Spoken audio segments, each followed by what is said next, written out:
Hi everyone. நம்ம இன்றைக்கி என்ன பார்க்க போகிறோம் அப்படின்னா, இன்றைக்கி நம்ம பார்க்க போகிற சாப்டர் கெமிக்கல்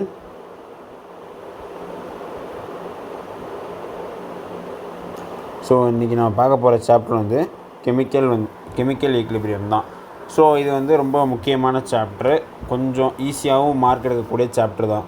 இதில் மோஸ்ட்டாக இதில் 2 MCQs எல்லா வருஷமும் ரிப்பீட் பண்ணிட்டே வராங்க. ஓகேவா? 2 MCQஸ்னால் 1 MCQs மேக்ஸிமம் இந்த கெமிக்கல் ஈக்லிபிரியம் டாப்பிக்லேருந்து மட்டுமே வந்துடுது. அயானிக் ஈக்லிபிரியம்னா அது தனி. ஸோ கெமிக்கல் ஈக்லிபிரியம் படித்தாலே ஒரு 2 MCQs என்ன பண்ணிடலாம் அப்படின்னா அட்டன் பண்ணிடலாம். அந்த மாதிரி தான் அவங்க என்ன பண்ணுறாங்க, கேட்குறாங்க. ஓகே, இப்போ கெமிக்கல் ஈக்லிபிரியமில் நம்ம எதெல்லாம் பார்ப்போம் அப்படின்னா, கெமிக்கல் ஈக்லிபிரியமில் நமக்கு இருக்கிறதே ஒரு 4-5 கான்செப்ட் தான். ஒன்று என்ன அப்படின்னா, லா of chemical equilibrium.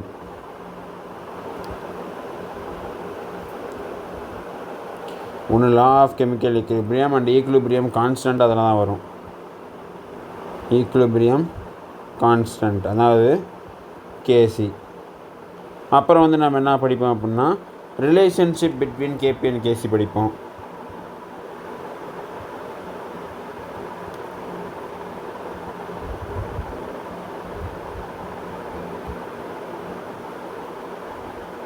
So okay, அப்புறம் கேபி கேசி தனியாக ஃபைண்ட் பண்ணுற மாதிரி படிப்போம். ஸோ ஃபைண்டிங்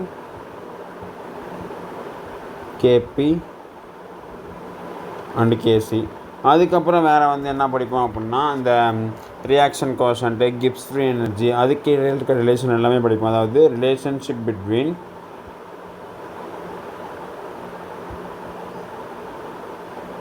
ரியாக்ஷன் கோஷன்ட்டு, அப்புறம் இந்த ஈக்லிபிரியம் கான்ஸ்டன்ட்டு, அப்புறம் கிப்ஸ் ஃப்ரீ எனர்ஜி, இதுக்கு எல்லாத்துக்கும் இடையில் இருக்க ரிலேஷன்ஷிப்லாம் படிப்போம். அதுக்கப்புறம் என்ன பண்ணுவோம், ஈக்லிபிரியம்மை அஃபெக்ட் பண்ணுறக்கூடிய ஃபேக்டர்ஸ், அதாவது ஃபேக்டர்ஸ் அஃபெக்டிங் ஈக்லிபிரியம். ஸோ இது எல்லாமே நம்ம என்ன பண்ணுவோம் அப்படின்னா படிப்போம். ஸோ ஃபஸ்ட்டு லைன் பை லைனாக என்ன பண்ணலாம் பார்த்துடலாம். ஸோ இப்போ நம்ம என்ன பண்ண போகிறோம் அப்படின்னா, இது எல்லாத்தையுமே, இந்த டாபிக் எல்லாத்தையுமே படித்தா ஈக்லிபிரியம் டோட்டலாக படித்து முடிச்சிட்டோம். ஸோ இதில் நம்ம என்ன பண்ண போகிறோம் அப்படின்னா, ஒரு டாப்பிக்லேயும் என்ன பண்ண போகிறோம் அப்படின்னா, ஃபஸ்ட்டு லெவல் 1 ECMCQs சால்வ் பண்ண போகிறோம். ஓகே, லெவல் 1 ECMCQs சால்வ் பண்ணிவிட்டு, நெக்ஸ்ட்டு அதே டாப்பிக்கில் என்ன பண்ணுவோம், லெவல் 2 மாட்ரேட்டான எம்சிக்யூஸ். அடுத்து அதே டாப்பிக்கில் என்ன பண்ணுவோம், லெவல் 3 ஹார்டான எம்சிக்யூஸ். ஸோ இப்படி பிரித்து பார்க்குறப்போ நமக்கு எடுத்தோடனே நம்ம டேரெக்டாக இது சால்வ் பண்ணாமல் இது சால்வ் பண்ணிவிட்டு இது சால்வ் பண்ணுறப்போ இது சால்வ் பண்ணுறதுக்கு நமக்கு ஈஸியாக இருக்கும். நமக்கும் எப்படி ஸ்டெப் பை ஸ்டெப் இப்படி போகணுன்றது நமக்கு ஒரு ஐடியா நமக்கு ஈஸியாக கிடைக்கும். ஓகேவா? ஸோ அதன்படி ஃபஸ்ட்டு இதை பார்த்துடலாம். ஸோ ஃபஸ்ட்டு நம்ம இதிலேருந்து பார்த்தோம், law of chemical equilibrium and equilibrium constant. இதிலேருந்து நம்ம அப்படியே கொஸ்டின்ஸ்லாம் கேட்குறாங்க. அப்போ அதை பற்றி நம்ம பார்த்துடலாம். ஸோ ஃபஸ்ட்டு உனக்கு ஈக்லிபிரியம் கான்ஸ்டன்ட்னால் அதுக்கு என்னான்னு தெரியணும். ஈக்லிபிரியம் கான்ஸ்டன்ட்னால் உனக்கு எழுத தெரியணும். அது எல்லாத்துக்குமே எழுத தெரியும்னு நான் நினைக்கிறேன். ஸோ எழுத தெரியாதவங்களுக்கு நான் வேணால் ஒன்று சொல்கிறேன்.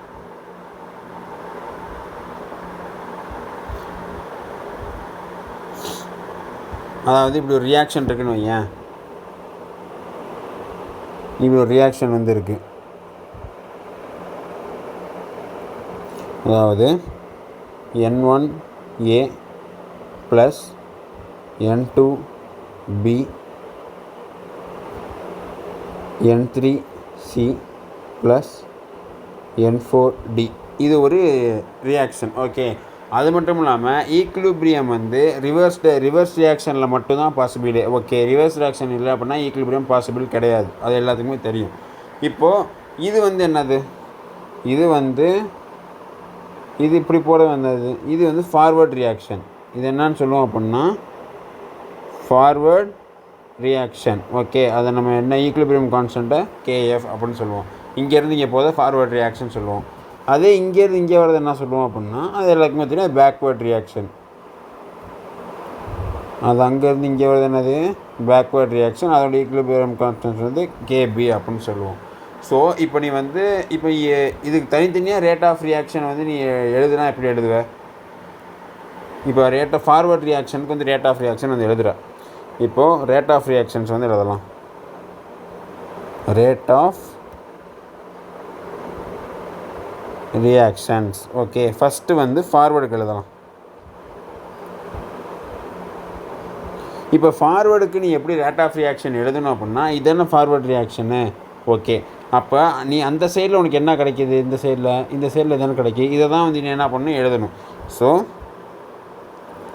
ஆர் ஈக்குவல் டு கேஎஃப், ஏன்னா அந்த சொன்ன கான்ஸ்டன்ட் கேஎஃப், கான்சன்ட்ரேஷன் ஆஃப் இதோட கான்சன்ட்ரேஷன், சியோட கான்சன்ட்ரேஷன், அப்புறம் நம்ம என்ன ஸ்டோக்கியோமெட்ரி போகிறோமோ அது மேலே பவரில் போடணும் N3 டாட், அப்புறம் டியோட கான்சன்ட்ரேஷன், அப்புறம் வந்து அதோட ஸ்டாக்கியோமெட்ரி. இது வந்து ஃபார்வர்ட் ரியாக்ஷனுடைய ரேட் ஆஃப் ரியாக்ஷன். இப்போ இதுவே பேக்வேர்டு ரியாக்ஷனுக்கு எழுதணும்ல, ஃபார்வர்டுக்கு எழுதுனா கண்டிப்பாக பேக்வேர்டுக்கு எழுதி தானே ஆகணும். இப்போ வந்து பேக்வேர்டு.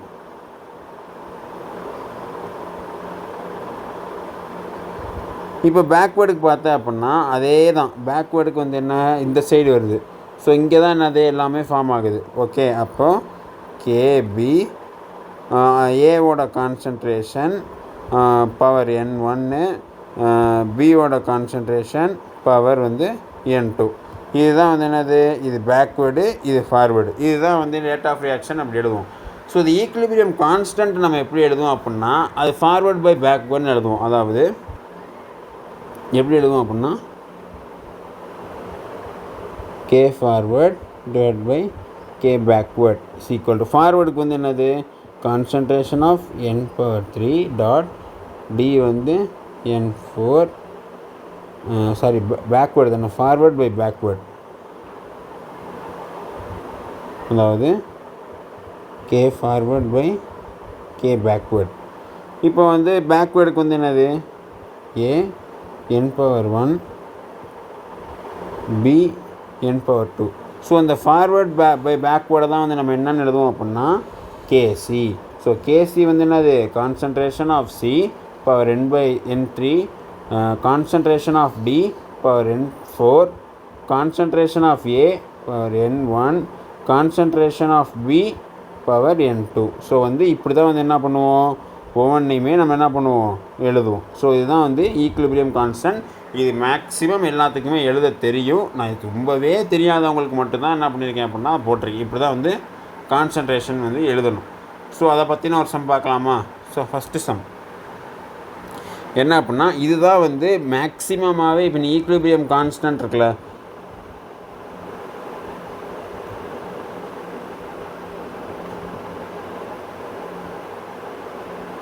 ஈக்குலிபிரியம் கான்ஸ்டண்ட்டை வச்சு கேட்டாலே மேக்ஸிமம் ஈஸியிலேருந்து மாட்ரேட் வரைக்கும் தான் கேட்க முடியும். ரொம்ப கஷ்டமாலாம் அந்த கான்செப்ட் வச்சு கேட்க முடியாது. ஏன்னா அந்த அளவுக்குலாம் அந்த கான்செப்ட் கிடையாது, சும்மா மினிமலாக தான் இருக்குமே. ஸோ வந்து நம்ம வந்து ரொம்ப கஷ்டமாலாம் அந்த கான்செப்ட்லேருந்து கொஸ்டின் எதிர்பார்க்க முடியாது. ஓகே, அப்போ நம்ம வந்து ஈஸி டு மாட்ரேட் தான் நம்ம சால்வ் பண்ண முடியும். ஸோ ஃபஸ்ட்டு ஈஸியான கொஸ்டின்ஸ் எப்படி கேட்டால் கேட்கலாம் அதை பார்க்கலாம். Given the reaction between two gases, okay, represented by A2 and B2 to give the compound AB. இதுதான் வந்து அவங்க கொடுத்துருக்க reaction. At equilibrium the concentration of A2 கொடுத்துட்டான், B2 கொடுத்துட்டான், ABன்ற கொடுத்துட்டான். If the reaction takes place in a sealed vessel, then value of Kc. அதாவது இந்த மாதிரி ஒரு ரியாக்ஷன் அவனே கொடுத்துட்டான். எந்த மாதிரி, இந்த மாதிரி ஒரு ரியாக்ஷனை கொடுத்து அவன் என்ன கேட்குறான் அப்படின்னா அதோட கான்சன்ட்ரேஷனையும் கொடுத்து கேசியோட வேல்யூ வந்து என்ன அப்படின்னு கேட்குறான். ஸோ வந்து இந்த மாதிரி ஒரு ரியாக்ஷன் கொடுத்து கேசியோட வேல்யூ கேட்க என்ன பண்ணணும், இப்போ தான் சொன்னேன் ஒரு ரியாக்ஷன் கொடுத்து கேசியோட வேல்யூ கண்டுபிடிக்கணும் எப்படின்னு. ஸோ இப்போ அந்த ரியாக்ஷன் வந்து உனக்கு எழுதுகிறேன்.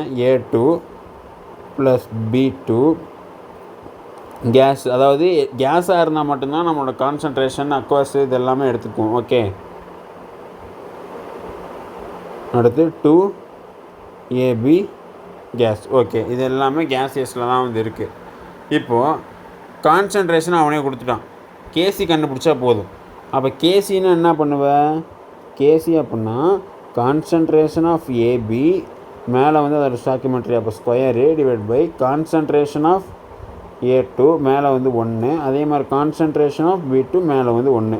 ஸோ அப்போ வந்து கேசின்னு போட்டு கான்சன்ட்ரேஷன் ஆஃப் ஏபி என்னடா கொடுத்துருக்கான் 2.8 ஸ்கொயர். அப்போ 2.8 இன்ட்டு 2.8 இன்ட்டு 10⁻⁻6. ஓகே. அடுத்து concentration of A2. Concentration of A2னா மேலே ஸ்கொயர்லாம் இல்லை, ஒன்று தான். அப்போ அதே தான் 3 இன்ட்டு 10⁻⁻3. அடுத்து கான்சன்ட்ரேஷன் ஆஃப் B2. அப்போ அதுக்குமே பவர் வந்து ஒன்றுமே இல்லை, அப்போ ஒன்று தானே. அப்போ அதோடு தான் அப்படி எதுனா போதும் 4.2 இன்ட்டு 10⁻⁻3. ஸோ 10⁻⁻3 மல்டிபிள் பண்ணால் 10⁻⁻6. அப்போ 10⁻⁻6ம் இதுவும் என்னதும் கேன்சல் ஆகிடும். ஓகே. இப்போ இதை கேன்சல் பண்ண ட்ரை பண்ணு. இதை நீ கேன்சல் பண்ண ட்ரை பண்ண அப்படின்னா இப்போ 2 டேபிளில் கேன்சல் பண்ண அப்படின்னா இது வந்து 1.4, இது 2.1. கரெக்டா? ஓகே. இப்போ வந்து இதை 0. இப்போ மேலேயும் கீழே 10 டிவைட் பண்ணி இதை நீ 7 டேபிளால் கேன்சல் பண்ண அப்படின்னா இது 3, இது வந்து 4. ஓகே. ஆப்ஷன்ஸ்லாம் கொஞ்சம் க்ளோஸாக இருக்கனால நம்ம என்ன பண்ணிடலாம் அப்படின்னா டேரெக்டாகவே வந்து மல்டிபிள் பண்ணி நம்ம என்ன பண்ணிடலாம், ஆன்சர் கண்டுபிடிச்சி போட்டுடலாம். So 1.4 into 4 divide by 9. So வந்து 1.4 இன்ட்டு 4 அப்படின்னா 16, இங்கே 1 5. ஸோ 5.6/9. ஸோ 9 டேபிளில் வந்து 9 டேபிளில் வந்து 56 அந்த மாதிரி வருமா 9 டேபிளில்? 9 டேபிளில் அஃப்கோர்ஸ் 56 வந்து வரும். எப்போ 6 டைம்ஸ் அந்த மாதிரி ரேஞ்சில் தான் வந்து என்ன வரும். அப்போ 6 வச்ச ஆப்ஷன் வந்து இங்கே ஆப்ஷன் சி மட்டும்தான் இருக்குது. ஸோ வந்து அதுதான் வரும். அப்போ ஆப்ஷன் சி வந்து கரெக்டானு பார்த்தோன்னா கரெக்டு. ஸோ இப்போ வந்து இப்போ மேலேக்கு இப்போ 5.6 5.6 9 டேபிளில் கேன்சல் பண்ணேன் அப்படின்னா 56ன்னு எடுத்துக்க 5.6. அப்போ 56 அப்படின்னா 6 டைம்ஸ் வந்து 54 வரும். 6 வச்ச ஆப்ஷன் வந்து இங்கே ஒன்று தான் இருக்குது. அப்போ ஆப்ஷன் சி தான் வரும். Option C is the right answer. அப்போ ஆப்ஷன் சி. ஸோ இப்படி தான் க்ரியேட் பண்ணு. இதுதான் கேசியை வச்சு ரொம்ப ஈஸியாக கேட்கணும் அப்படின்னா ரொம்ப ஈஸியாக கேட்கணும். இப்படி தான் அதை நம்ம வந்து அவனே கான்சன்ட்ரேஷன் கொடுத்துருவான், அவனே எல்லாமே கொடுத்துருவான், நம்ம சும்மா சப்ஜெக்ட் பண்ணால் போதும். இதுதான் வந்து இருக்கிறதுல ஈஸியான கொஸ்டின். ஸோ வந்து ஓகே. இப்போ இதுவே கேசியில் இன்னொரு விதமான ஈஸியான கொஸ்டின் கேட்டால் எப்படி கேட்கலாம், அதுதான் வந்து the value of equilibrium constant of the reaction வந்து ஒரு ரியாக்ஷனை கொடுத்துருவானுங்க அவனுங்களே is 8. The equilibrium constant of the reaction, அதாவது என்ன கேட்குறான் அப்படின்னா ஒரு ரியாக்ஷன் கொடுக்குறான். இந்த மாதிரி ஒரு ரியாக்ஷன் கொடுத்துட்டு அதனுடைய ஈக்லிபிரியம் கான்ஸ்டன்ட் வந்து 8. இப்போ என்ன கேட்குறான், இதே ரியாக்ஷனை தலைகீழாக கொடுத்துருக்கான். கரெக்டாக? தலைகீழாக கொடுத்துட்டு இதோட ஈக்லிபிரியம் கான்ஸ்டன்ட் வந்து என்ன அப்படின்னு கேட்குறான். அப்போ நமக்கு வந்து இது ஈஸியான கொஸ்டின் தான். எப்படி அப்படின்னா இந்த கான்செப்ட் தெரிஞ்சால் ஈஸியான கொஸ்டின். அது என்ன கான்செப்ட் அப்படின்னா இப்போ என்ன கொடுத்துருக்கான், HI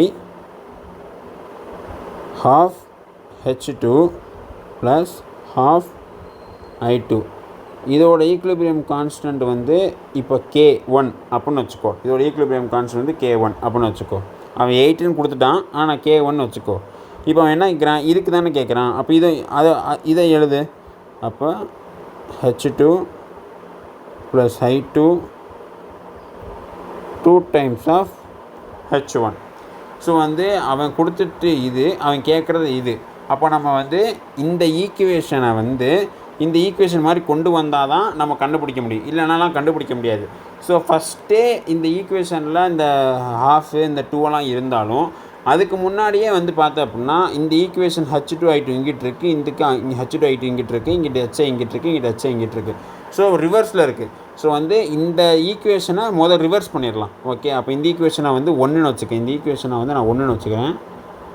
இந்த ஈக்குவேஷனை நான் 2ன்னு வச்சுக்கிறேன். நமக்கு 2ல் தான் வேணும், ஆனால் 1 கொடுத்துட்டான். அப்போ 1 ரிவர்ஸ் பண்ணிடு. 1 ரிவர்ஸ் பண்ண என்ன வரும் அப்படின்னா half H2 plus half I2 HI. Okay. இப்போ வந்து இது வந்து இப்போ ரிவர்ஸ் பண்ணனால இந்த ஈக்லிபிரியம் கான்ஸ்டண்ட்டை என்ன பண்ணோம் அப்படின்னா 1 இன்வெர்ஸில் எழுதணும். அதாவது 1/K1 அப்படி எழுதணும். ஓகே. இந்த ஈக்குவேஷன் என்ன பண்ணணும், 1/K1 எழுதணும். நெக்ஸ்ட்டு இப்போ இந்த ஈக்குவேஷன் பாரு, இதே மாதிரி வந்துருச்சு. அதாவது இங்கே H2 I2 HI இதெல்லாம் வந்துருச்சு. ஆனால் இங்கே 1/2 இருக்குது, இங்கே 2 தான் இருக்குது, இங்கே எதுவுமே இல்லை. அப்போ நம்ம என்ன பண்ணணும் அப்படின்னா இந்த ஈக்குவேஷனை இதே மாதிரி அச்சஸில் மாற்றணும். அப்போ நான் மட்டும் தான் கண்டுபிடிக்க முடியும். அப்போ என்ன பண்ணோம் அப்படின்னா இங்கே ஹாஃப் இருக்குது, இங்கே ஒன்றுமே இல்லை. அப்போ நம்ம இங்கே அப்போ ஒன்றுமே இல்லைனா இங்கே 1 இருக்குதுன்னு அர்த்தம். அப்போ நம்ம என்ன பண்ணோம், இங்கே வந்து 2ஆல் மல்டிபிள் பண்ண அப்படின்னா இதுவும் கேன்சல் ஆகி இங்கே 1 ஆகுமா. ஸோ அப்போ வந்து மொத்தமான ஈக்குவேஷன் 2ஆல் மல்டிபிள் பண்ணிடும். அப்போ இதையும் 2ஆல் மல்டிபிள் பண்ணால் இதையும் கேன்சல் ஆகி இங்கேயும் 1 ஆயிரும், இங்கே வந்து அதே மாதிரி தான் இருக்குது. அப்போ இங்கே 2ஆல் மல்டிபிள் பண்ண அப்படின்னா இங்கேயும் 2 வந்துடும். ஸோ வந்து இதையும் கேன்சல் பண்ண அப்படின்னா H2 ப்ளஸ் இதையும் கேன்சல் பண்ண அப்படின்னா I2. இங்கே கேன்சல் பண்ணுறதுக்கு எதுவுமே இல்லை. அப்போ 2HI. ஸோ நமக்கு கொடுத்த ஈக்குவேஷன் இதுவே. நம்ம வந்து அதுலேருந்து இதை கொண்டு வந்து அதுலேருந்து இதை கொண்டு வந்துட்டோம் 2 ஸ்டெப்பு. இந்த ஈக்குவேஷனும் 100% எக்ஸாக்டாக இருக்கா? இருக்குது. இப்போ வந்து நம்ம என்ன பண்ணோம், 2ஆல் மல்டிபிள் பண்ணோம், அப்படி தானே. ஃபஸ்ட்டு தலையில் எழுதினப்போ இந்த K1 1/K1 எழுதணும். இப்போ வந்து 2ஆல் மல்டிபிள் பண்ணியிருக்கோம் அப்படின்னா நீ 2ஆல் இல்லை எந்த நம்பரால் மல்டிபிள் பண்ணாலும் அந்த ஈக்குலிபிரியம் கான்ஸ்டன்ட் மேலே பவரில் எழுதிடணும். இப்போ வந்து இது வந்து கீழே இருக்குது, இதோட பவரில் என்ன பண்ணிடணும் அப்படின்னா போட்டுடணும். ஏன்னா அப்படி இப்போ இந்த நியூமரேட்டரில் இருந்தாலும் அதோட பவரில் போட்டுடணும். நீ எந்த வேல்யூட மல்டிபிள் பண்ணுறியோ அந்த வேல்யூட பவரில் வந்து என்ன பண்ணிடணும், போட்டிருக்கணும். அப்போ வந்து 1/K1². ஓகே. இப்போ K1ஓட வேல்யூ வந்து என்னது, அவன் தான் சொன்னான் K1னாலே 8 அப்படின்னா. ஸோ K1னாலே 8. இப்போ 1/8². அப்போது 1/64. அப்போ 1/64 வந்து எங்கே இருக்குது, 1/64 வந்து ஆப்ஷன் டி. ஸோ புரிஞ்சா? நான் வந்து ரொம்ப ரொம்ப பொறுமையாக தெளிவாக. ஏன் அப்படின்னா இது பேசிக்கு. இது உனக்கு புரிஞ்சிருச்சு அப்படின்னா எது வேணால் புரிஞ்சிடும். இது புரியல அப்படின்னா எதுவுமே புரியாது. அதனால தான் வந்து ரொம்ப ரொம்ப புரிகிற மாதிரி எடுத்துருக்கேன். இது உனக்கு புரிஞ்சிருச்சு அப்படின்னா கஷ்டமான கொஸ்டினே உனக்கு ஈஸியாக டக்குன்னு சொல்லி கொடுத்துட்டு போயிடலாம். ஸோ இதுவுமே வந்து என்னது, ஈஸியான கொஸ்டின் தான். ஸோ நெக்ஸ்ட்டு இப்போ இதுவே வேறு, இப்போ அதே மாதிரியான ஈக்குலிபிரியம் கான்ஸ்டன்ட் இருக்க நம்ம பார்த்தோம்ல, அதே கான்செப்டை வச்சு எப்படி வந்து வேறு விதமாக, இது ரொம்ப ஈஸின்னா சொல்ல முடியாது. இது வந்து என்னது, ஒரு மாட்ரேட் லெவல்னு வச்சுக்கோ. இது மாட்ரேட் லெவல் ஆஃப் கொஸ்டின்ஸ். இதுக்கு வந்து ஆனால் மெத்தட் ஈஸி தான். அதாவது மெத்தட் சொன்னால் வந்து மெத்தட் உனக்கு ஈஸி தான். என்ன அப்படின்னா K1 K2 ஆர் த ரெஸ்பெக்டிவ் ஈக்குலிபிரியம் கான்ஸ்டன்ட் வந்து 2 ரியாக்ஷன். அதாவது இந்த ரியாக்ஷனோட ஈக்குலிபிரியம் கான்ஸ்டன்ட் வந்து K1, இந்த ரியாக்ஷனோட ஈக்குலிபிரியம் கான்ஸ்டன்ட் K2. அதை தான் K1 K2 of the equilibrium constant அவனுக்கு கொடுத்துட்டான். இப்போ வந்து அவன் 2 ரியாக்ஷனுக்கு K1 K2 கொடுத்துட்டு இந்த 3வது ரியாக்ஷனோட ஈக்குலிபிரியம் கான்ஸ்டன்ட் வந்து என்ன அப்படின்னு கேட்குறான். அப்போ என்ன பண்ணணும், நம்ம வந்து இந்த ஈக்குவேஷனில் வந்து ஒரு ரியாக்ஷன் கொடுத்துட்டு இந்த ரியாக்ஷன் கேட்டான். நம்ம இதை வந்து ஈஸியாக இதுக்கு கொண்டு வந்துட்டோம். அப்போ வந்து நம்ம இந்த இடத்துல என்ன பண்ணோம் அப்படின்னா இந்த 2 ரியாக்ஷனையும் சேர்த்து இந்த ஒரு ரியாக்ஷனில் கொண்டு வரணும். அப்படின்னா தான் கண்டுபிடிக்க முடியும். ஓகே, ஈஸி தான். அது ஒன்றும் பெரிய விஷயம்லாம் ஒன்றும் கிடையாது. இப்போ பாரு, இப்போது வந்து ஃபஸ்ட் ரியாக்ஷன் எடுத்துக்கோ. ஃபஸ்ட் ரியாக்ஷனில் இதை எப்படி ஈஸியாக கண்டுபிடிக்கலாம் அப்படின்னா, இப்போ ரியாக்ஷன் படி பார்த்தா ஈஸியாக கண்டுபிடிச்சிடலாம். இப்போ ஃபஸ்ட்டு நமக்கு தேவைன்றது இந்த ரியாக்ஷன். ஓகே, ஃபஸ்ட்டு ரியாக்ஷன் பாரு, XeF6. ஓகே, XeF6 இங்கே இருக்கா? இல்லை. இங்கே இருக்கா? இல்லை. இங்கே இருக்கா? இல்லை. இங்கே இருக்கா? இல்லை. அப்போது வந்து இந்த XeF6ம் இந்த XeF6 என்ன பண்ண போகுது, கேன்சல் ஆக போகுது அப்படின்னு அர்த்தம். ஓகே, இங்கே இல்லை அப்படின்னா இந்த 2 ஈக்குவேஷன்லையும் அது இருக்கும், அப்போ கேன்சல் ஆகிரும் அப்படின்னு அர்த்தம். இப்போ H2O வந்து இங்கே இருக்கா? இல்லை. இங்கே இருக்கா? இல்லை. இங்கே இருக்கா? இல்லை. இங்கே தான் இருக்குது. ஸோ இங்கே இருக்கிற H2O வந்து இங்கே தான் இருக்குது. ஸோ வந்து என்ன பண்ணிடணும், அப்போ இந்த ரியாக்ஷன் வந்து ரிவர்ஸில் எழுதிடணும். ஓகே, நமக்கு இப்போ இந்த ரியாக்ஷனுக்கு இப்போ வந்து இப்போ XeF4 வந்து இங்கே இப்படியே இருக்குது. அப்போ இந்த ரியாக்ஷனை இப்படியே வச்சுக்கலாம். அப்போ ஆனால் இங்கே இருக்கிற H2O வந்து இங்கே இருக்குது. ரியாக்டன் சைடில் இருக்க H2O வந்து இந்த சைடில் ஆரோக்கு இந்த சைடில் இருக்குது அப்படின்னா அதை நம்ம என்ன பண்ணிடணும், ரிவர்ஸில் எழுதிடணும். ஃபஸ்ட்டு வந்து அதை ஃபஸ்ட் ரிவர்ஸில் எழுதாத. So XeOF4 + 2HF XeF6 + H2O. அப்போ வந்து K1 அங்கே இருந்தது என்ன ஆயிரும், இப்போ 1/K1 மாறிடும். ஏன் அப்படின்னா நம்ம வந்து ரிவர்ஸில் மாற்றிட்டோம், அதனால் அப்படி ஆயிரும். ஓகே, இது ஃபஸ்ட் ஸ்டெப்பு. செகண்ட் ஸ்டெப்பு பாரு, இப்போ வந்து இங்கே 1H2வில் இருக்குது அப்படின்னா இங்கேயும் அதே 1H2வில் தானே இருக்குது. அதே மாதிரி இங்கே வந்து பாரு 2HFல இருக்குது, இங்கேயும் 2HFல தான் இருக்குது. அப்போ வந்து நம்ம மல்டிபிள் பண்ணால் எதுவுமே தேவையில்லை, அதே மாதிரியே தான் இருக்குது. ஓகே, நம்ம வேறு இப்போ வந்து இங்கே H2 இருக்குது, இங்கே 2H2 இருந்துச்சு அப்படின்னா இங்கே 2HF இருக்குது, இங்கே வந்து 4HF இருந்துச்சுன்னா நம்ம என்ன பண்ணிடணும், ஈக்குவேஷனை மொத்தமாகவே 2ஆல் மல்டிபிள் பண்ணிடணும். ஓகே, நெக்ஸ்ட்டு அப்படி 2ஆல் மல்டிபிள் பண்ண அப்படின்னா ஸ்கொயர் பண்ணிடணும். அதுவுமே உனக்கு தெரியும்.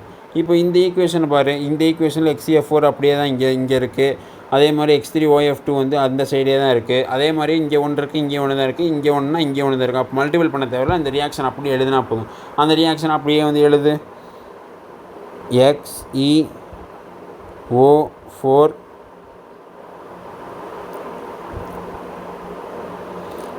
plus XeF6 XeOF4 plus XeO3F2. இது வந்து நம்ம அப்படியே ஆல்டர்னேட்லாம் பண்ணல, அப்படியே எழுதிட்டோம் K2. அது அப்படியே எழுதினால K2. ஓகே, இப்போ அவன் என்ன கேட்குறான், இந்த ரியாக்ஷனுக்கான ஈக்குலிபிரியம் கான்ஸ்டன்ட்டு கேட்குறான். ஸோ வந்து இந்த ரெண்டு ரியாக்ஷனில் இருந்தும் நம்ம அந்த ரியாக்ஷன் எடுக்கணும் அப்படின்னா ரெண்டு ரியாக்ஷன் ஆட் பண்ணிக்கணும். ஓகே, ரெண்டு ரியாக்ஷன் என்ன பண்ணிடணும், ஆட் பண்ணிக்கணும். ஆட் பண்ணுறப்ப என்னென்ன எப்படி ஆட் பண்ணணும் அப்படின்னா ஒரே மாதிரி இருக்கிறத கேன்சல் ஆகும், ஒரே மாதிரி இருக்கிறத ஆப்போசிட்டில் இருக்கிறத கேன்சல் பண்ணிடும். இங்கே XeF6 இருக்கா, கேன்சல் பண்ணிடு. இதையும் கேன்சல் பண்ணிடு. அதே மாதிரி வேறு என்ன கேன்சலாக இருக்குன்னு பாரு. XeOF4 இங்கே ஒன்று இருக்குது, XeOF4 இங்கே இருக்குது. அதே வேறு எது சேமாக இருக்கா, வேறு ஒன்றுமே சேமாக இல்லை. அப்போ ஈக்குவேஷன் எழுது. XeO4 + 2HF XeO3F2 + H2O. அப்போது இந்த ஈக்குவேஷனும் சேமாக இருக்கா, 100% அப்படியே ஒத்துப்போகுது. அப்போது இதோட அவன் என்ன கேட்குறான், இதோட ஈக்குலிபிரியம் கான்ஸ்டன்ட் வந்து என்னடா, அதை தான் கேட்குறான். இது எப்படி நமக்கு வந்துச்சு, இந்த ஈக்குவேஷன் நமக்கு எப்படி வந்துச்சு, இதையும் நம்ம ப்ளஸ் பண்ணோம், வந்துருச்சு. அப்போ ப்ளஸ் பண்ணோம் அப்படின்னா ஈக்குலிபிரியம் கான்ஸ்டன்ட் வந்து என்ன ஆகும் அப்படின்னா ஈக்குலிபிரியம் கான்ஸ்டன்ட் வந்து மல்டிபிள் ஆகும். ஓகே, ஃபஸ்ட்டு வந்து என்ன பார்த்தோம், ஒரு ஈக்குவேஷனை தலைகீழாக மாற்றணும் அப்படின்னா இது இன்வெர்ஸ் ஆகும் அப்படின்றத பார்த்தோம். ஒரு டேர்மால் மல்டிபிள் பண்ணோம் அப்படின்னா இங்கே ஸ்கொயர் வரும்ன்றதை பார்த்தோம். இப்போ நெக்ஸ்ட்டு புதுசாக வந்து என்ன பார்த்துருக்கோம் அப்படின்னா இப்போ நம்ம ஈக்குவேஷன் ஆட் பண்ணோம் அப்படின்னா ஈக்குலிபிரியம் கான்ஸ்டன்ட் வந்து மல்டிபிள் ஆகும் அப்படின்றத பார்த்தோம். ஸோ அப்போ அந்த இடத்துல என்ன ஆகும் அப்படின்னா ரெண்டு ஈக்குவேஷனும் என்னது, ரெண்டு ஈக்குலிபிரியம் கான்ஸ்டன்ட்டும் மல்டிபிள் ஆகும். So K = 1/K1 × 1K2. ஏன்னா அந்த நம்ம அங்கே கரெக்டாக தான் வச்சுருக்கோம். அப்போ K = K2/K1. K2/K1 எந்த ஆப்ஷனில் இருக்குது, K2/K1 வந்து ஆப்ஷன் டியில் இருக்குது. ஸோ வந்து புரியாதவன் நல்லா பார்த்தேன் அப்படின்னா கண்டிப்பாக புரியும். இதை நான் ரொம்ப பொறுமையாக தான் சொல்லியிருக்கேன், இதுக்கு மேலே பொறுமையாக சொல்ல முடியாது. ஸோ K2/K1 தான் என்னது இதுக்கான ஆன்சர். ஸோ நோட் பண்ணாதவன் நோட் பண்ணிக்க.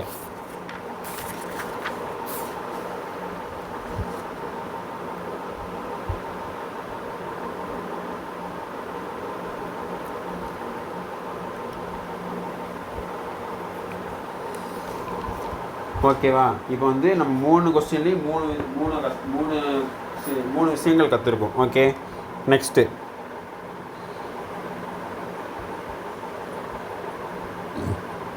ஓகேவா, இப்போ இந்த கொஸ்டினில் நம்ம கற்றுக்கிறதுக்குலாம் ஒன்றுமே கிடையாது. இப்போ நம்ம இங்கே என்ன பண்ணோம் அப்படின்னா ஏதாவது இந்த கொஸ்டின்ஸில் கற்றுக்கிட்டோம்ல, இந்த கொஸ்டினில் வந்து அதாவது ஃபஸ்ட்டு கொஸ்டினில் என்ன கற்றுக்கிட்டோம், ஃபஸ்ட்டு கொஸ்டினில் நம்ம ஒரு ஈக்குவேஷன் கொடுத்து ஒரு ஈக்குவேஷனில் கேட்டாங்கன்னா இந்த என்ன ஈக்குவேஷன் கேட்குறாங்களோ அதே ஈக்குவேஷன் மாதிரி கொண்டு வரணுன்றதை பார்த்தோம். அதுக்கு ஃபஸ்ட்டு இந்த ஈக்குவேஷனை ரிவர்ஸ் பண்ணோம். அப்போ வந்து ஈக்குலிபிரியம் கான்ஸ்டன்ட் வந்து 1/K அது வந்து இன்வெர்ஸ் ஆகுன்றதை பார்த்தோம். அப்போ ரிவர்ஸ் பண்ணதுக்கப்புறமும் இங்கே வந்து சேமாக இல்லை. ஏன் அப்படின்னா அங்கே வந்து இங்கே 2 இருந்துச்சு, இங்கே 2 இல்லை. அப்போ 2ஆல் மல்டிபிள் பண்ணோம். அப்போ 2ஆல் மல்டிபிள் பண்ணுறப்ப இதை வந்து என்ன பண்ணிடணும், அதை தூக்கி பவரில் போட்டுடணும். இது ஒன்று. இங்கே என்ன கற்றுக்கிட்டோம் அப்படின்னா இங்கே வந்து சிம்பிளாக அது வந்து இருக்கிறதுல ஈஸியான கொஸ்டின் அதை அப்ளை பண்ணுற மாதிரி கற்றுக்கிட்டோம். இங்கே வந்து என்ன பண்ணோம் அப்படின்னா அதே மாதிரி வந்து இங்கே வந்து இன்வெர்ஸ் பண்ணோம், அதை அங்கேயே பார்த்துட்டோம்னால பிரச்சனை இல்லை. இங்கே என்ன பண்ணோம் அப்படின்னா ரெண்டு ஈக்குவேஷன் ஆட் பண்ணுறப்போ ஒரு ஈக்குவேஷன் வருது. அப்போ அந்த இடத்துல ஈக்குலிபிரியம் கான்ஸ்டன்ட்டை வந்து ஆட் பண்ணக்கூடாது, மல்டிபிள் பண்ணணும். அப்போது ரெண்டு ஈக்குவேஷன் ஆட் பண்ணி ஒரு ஈக்குவேஷன் வரப்போ ஈக்குலிபிரியம் கான்ஸ்டன்ட்டை மல்டிபிள் பண்ணுன்றதை கற்றுட்டோம். ஸோ வந்து இவ்வளோ தான். இதுக்கு மேலே வந்து இதில் வந்து ஒன்றுமே கிடையாது. இதுக்கப்புறம் வந்து இந்த 3 தான். இது தெரிஞ்சுக்கிட்டே அப்படின்னா இந்த ஈக்குலிபிரியம் கான்ஸ்டன்ட்டை வந்து வச்சு எப்படி கேட்டாலும் என்ன பண்ணிடலாம், ஆன்சர் பண்ணிடலாம். ஓகேவா, இப்போ அவங்க என்ன கொடுத்துருக்காங்க, equilibrium constant of the following கொடுத்து N23H2K1 N2O2K2 H2 half O2 H2K3 equilibrium constant of the reaction 2NH3 + 5/2O2 + K + 2NO. இதாவது இந்த 3 ஈக்குவேஷன் கொடுத்துட்டாங்க. இந்த 3 ஈக்குவேஷனை கொடுத்துட்டு இந்த ஈக்குவேஷனோட ஈக்குலிபிரியம் கான்ஸ்டன்ட் வந்து என்ன அப்படின்னு கேட்குறாங்க. ஸோ வந்து இப்போ உனக்கு என்ன பண்ணிடணும், இந்த 3 ஈக்குவேஷனையும் சேர்த்து இந்த ஈக்குவேஷன் கொண்டு வரணும். அப்போ ஃபஸ்ட் ஈக்குவேஷன்லேருந்து நீங்கள் கொண்டு வந்த அப்படின்னா கரெக்டாக இருக்கும். ஃபஸ்ட் ஈக்குவேஷனை பாரு, N2 இங்கே இருக்குது, N2 இருக்கா இங்கே, N2வே இல்லை. அப்போ N2 வந்து இந்த N2 இந்த N2 கேன்சல் ஆக போகுது அப்படின்றதான் அர்த்தம். ஓகே, H2 இருக்குது, இந்த இடத்துல H2 இருக்குது, இந்த இங்கேயும் H2 இல்லை, எங்கேயுமே H2 இல்லை. அப்போ H2 இந்த H2 கேன்சல் ஆக போகுதுன்னு அர்த்தம். NH இருக்குது, 2NH, சரி, அதாவது NH3 இங்கே வந்து இந்த இடத்துல NH3 வரணும், சாரி, NH3. அப்போ வந்து NH3, இந்த 2NH3 தான் இங்கே இருக்குது. அப்போ வந்து என்ன பண்ணணும், ரிவர்ஸ் பண்ணிடணும். அப்போ வந்து 2NH3 N2 + 3H2. அப்போ என்ன பண்ணிடணும், K1 வந்து 1/K1 மாறிடும். ஏன் அப்படின்னா நம்ம வந்து ரிவர்ஸில் இருக்கோம்ல, அதனால். ஸோ நெக்ஸ்ட்டு இங்கே பாரு, O2 இருக்குது, இங்கே வந்து 1/2 O2 இருக்குது. ஓகே, இங்கே 5/2 O2 இருக்குது. அப்போ வந்து எந்த ஈக்குவேஷனை மல்டிபிள் பண்ணணுன்றது தெரியல அப்படின்னா அடுத்து போகணும். இங்கே 2NO இருக்குது, இங்கேயும் 2NO தான் இருக்குது. அப்போ இந்த ஈக்குவேஷன் மல்டிபிள் ஆக தேவையில்லை, இந்த ஈக்குவேஷன் அப்படியே இருந்தால் போதும். இந்த சைடு தான் NO இருக்குது, அந்த சைடு தான் NO இருக்குது. அப்போ நம்ம வந்து டேரக்ஷனையும் சேஞ்ச் பண்ண தேவையில்லை, மல்டிபிள் பண்ண தேவையில்லை, அது அப்படியே போட்டாலே போதும். அப்போது N2 + O2 2NO, அது வந்து என்னது, அதை அப்படியே வச்சுக்க K2. இப்போ இன்னொரு சைடு வா, இங்கே O2 இருக்குது, இங்கேயும் O2 இருக்குது, H2 இருக்குது, H2 இருக்குது. ஆனால் அதே டேரக்ஷன் சேஞ்ச் பண்ண தெரியல. ஆனால் இங்கே என்ன 1H2 இருக்குது, இங்கே என்ன இருக்குது 3H2 இருக்குது. அப்போ என்ன பண்ணணும், 3ஆல் மல்டிபிள் பண்ணணும். ஸோ வந்து அப்போ 3ஆல் மல்டிபிள் பண்ணிடலாமா. ஸோ வந்து 3 டேரக்ஷன் சேஞ்ச் பண்ண தேவையில்ல, 3ஆல் மல்டிபிள் பண்ணிடு. அப்போது 3H2 + 3/2 O2 3H2O. அப்போ வந்து என்ன பண்ணிடணும், டேரக்ஷனை சேஞ்ச் பண்ணலை, அதே தான். அப்போ இன்வெர்ஸ் பண்ண தேவையில்லை. அப்போ நீ எதாவது மல்டிபிள் பண்ணியிருக்க 3ஆல், அப்போ 3 வந்து பவரில் போட்டணும், 3K3 ஓகே, க்யூப். இப்போ பாரு, இதை ஆட் பண்ண அப்படின்னா உனக்கு கீழே இருக்க ஈக்குவேஷன் வரணும். ஏன் அப்படின்னா அந்தளவுக்கு தான் நம்ம செட் பண்ணியிருக்கோம். அப்போ பாரு, 2NH3 ஓகே, 2NH3 ஓகே வந்துடுச்சு. இந்த N2 கேன்சல், இந்த 3H2 கேன்சல். வேறு எதுவும் ஒரே மாதிரி இருக்கா, எந்த இதுவுமே ஒரே மாதிரி இல்லை. ஓகே, இந்த சைடு 2NH3 ஓகே. இது இங்கே O2, இங்கே 3/2 O2 இருக்குது. அப்போ வந்து நீ O2 3/2 O2 ஆட் பண்ண அப்படின்னா 5/2 O2. அதே மாதிரி 2NO, வேறு எதுவும் இருக்கா, வேறு இல்லை. அப்போ 2NO + 3H2O. அதே ஈக்குவேஷன் வந்துருச்சா. இந்த ஈக்குவேஷனுக்கு தான் என்ன கேட்குறான், இந்த ஈக்குவேஷனோட K தான் என்னன்னு கேட்குறான். அந்த ஈக்குவேஷனோட K அப்படின்னா 3 ஆட் பண்ணி தான் அது வந்துச்சு. அப்போ 3 ஈக்குலிபிரியம் கான்ஸ்டன்ட்டையும் மல்டிபிள் பண்ணால் உனக்கான ஆன்சர் கிடச்சிடும். அப்போ K = 1/K1 × K2 × K3^3. அப்போ வந்து K2 K3^3 K1 தான் வந்து என்னது, இந்த K-ஓட ஆன்சர். அப்போ K2 K3^3 K1. அப்போ ஆப்ஷன் 1 தான் இதுக்கு கரெக்டான ஆன்சர். புரிஞ்சா, வேறு எந்த இடத்துலையும் தப்பு இல்லை. ஸோ வந்து இதுக்கான ஆன்சர் வந்து என்னது, ஆப்ஷன் 1 தான். ஸோ வந்து நோட் பண்ணாதவன் நோட் பண்ணிக்க.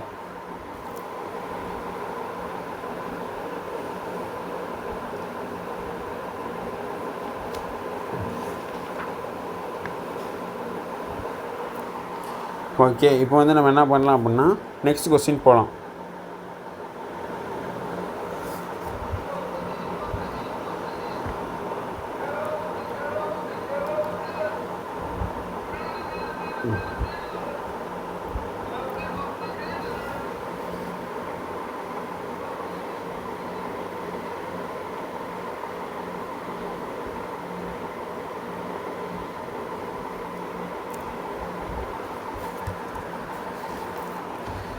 ஓகே, இந்த கொஸ்டின் பார்க்கலாமா. என்ன கொடுத்துருக்கான், இது கொஞ்சம் வித்தியாசமான கொஸ்டின். ஓகே, என்ன அப்படின்னா dissociation constant for acetic acid வந்து HCN at 25 degree, ஆர் வந்து அசிடிக் ஆசிடோட டிசோசியேஷன் கான்ஸ்டன்ட் வந்து 1.5 × 10⁻⁵ அண்டு HCNோடது 4.5 × 10⁻⁵. Equilibrium constant for the reaction வந்து கொடுத்துட்டான். டிசோசியேஷன் கான்ஸ்டன்ட்டையும் கொடுத்துட்டு ஈக்குலிபிரியம் கான்ஸ்டன்ட் வந்து என்ன அப்படின்னு கேட்குறான். ஓகே, அப்போ இந்த அவன் கேட்குற ரியாக்ஷன் வந்து என்னது, இப்போ நம்ம பார்த்தோம்ல இதே மாடல் சம்மு தான், ஆனால் கொஞ்சம் வேறு மாதிரி. ஓகே, இப்போ அவன் கொடுத்துருக்க இந்த ரியாக்ஷனுக்கு தான் ஈக்விலிபிரியம் கான்ஸ்டன்ட் கேட்குறான். அப்போ ஃபஸ்ட்டு வந்து அதை எழுதிடு. Cn minus plus CH3 sorry CH3 COOH HCN plus COCN. இது வேறு இடம் பற்றாக்குறை காரணத்தினா என்னென்ன ஆகுதுன்னு. HCN plus CH3 COO minus. Okay, இதுதான் வந்து அவன் கொடுத்துருக்காரு. இதுக்கு தான் அவன் என்ன பண்ணுறான் கேட்குறான். அவன் என்ன கொடுத்துட்டான் அப்படின்னா டிசோசியேஷன் கான்ஸ்டன்ட் ஃபார் அசிடிக் ஆசிட்னு கொடுத்துட்டான். அதாவது அசிடிக் ஆசிட். அசிடிக் ஆசிட்னா வந்து என்னது, CH3 COOH அப்படி தானே. இந்த CH3 COOH ஓட டிசோசியேஷன் என்னது பிரியுது.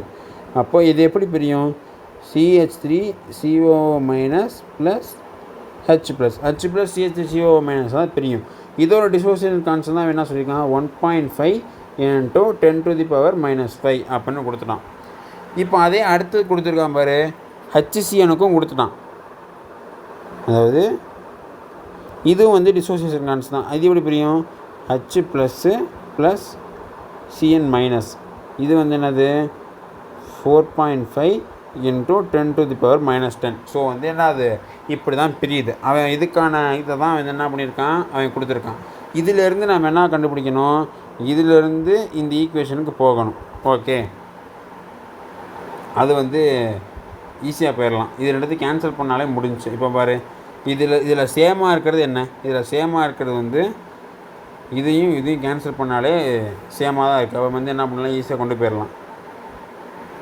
இப்போ வந்து இதுக்கு கே எழுத சொன்னால் எப்படி எழுதுவேன், இதோட ஈக்விலிபிரியம் கான்ஸ்டன்ட் எழுத சொன்னால் எப்படி எழுதுவேன், HCN முதல் ப்ராடக்ட் தான் எழுதுவேன். CH3 COO மைனஸ் எழுதிட்டு divide by CN minus CH3 COOH இப்படி தானே வந்து எழுதுவேன். ஓகே, இதில் வந்து எந்த மாற்றமும் இல்லை. இப்போது அவன் வந்து அதை தான் இங்கே இன்டேரக்டாக கொடுத்துருக்கான். இப்போ வந்து இந்த கே இதுக்கு என்ன எழுதுவேன், இந்த ஃபஸ்ட் ஈக்குவேஷனுக்கு 1.5 into 10⁻⁻5, அதாவது K ஈக்குவல் டு ப்ராடக்டில் வந்து என்ன இருக்குது, CH3 COO minus divide by CH3 COOH. இந்த CH3 COO minus by CH3 COOH தான் 1.5. இதை தான் இங்கே இருக்குது. ஓகே, அப்போ அந்த இடத்துல என்ன பண்ணணும், 1.5 தான் நீ போடணும். ஓகே, நெக்ஸ்ட்டு இது செகண்டுக்கு என்ன எழுதுவேன், இதுக்கு 4.5 into 10⁻⁻10 equal to CN minus divide by HCN. அப்போ CN minus divide by HCN இடத்துல என்ன பண்ணணும், 4.5 பண்ணணும். அதுதான் CN பை HCNல வந்து இங்கே இருக்குது. ஓகே, அப்போ நீ அந்த இடத்துல கரெக்டாக போட்டால் ஆன்சர் வருமா, ஆனால் கொஞ்சம் மாற்றினா கூட ரெசிப்ரோக்கலில் போயிடும், அப்போ வந்து ஆன்சர் வராது. ஸோ வந்து இங்கே வந்து பாரு, CH3 COO மைனஸ் மேலே இருக்குது, CH3OH கீழே இருக்குது, அதே ஆர்டரில் தான் இருக்குது. அப்போ என்ன பண்ணலாம், 1.5 அப்படியே போட்டுடலாம். அப்போ 1.5 into 10⁻⁻5. இங்கே வந்து என்ன இருக்குது, CN மேலே இருக்கா, CN கீழே இருக்கா, இங்கே CN கீழே இருக்குது. அப்போ CNல தான் நீ என்ன பண்ணணும், அந்த 4.5 போடணும். So divide by 4.5 into 10⁻⁻10. அப்போது நீ இதையும் கேன்சல் பண்ண அப்படின்னா 1/3.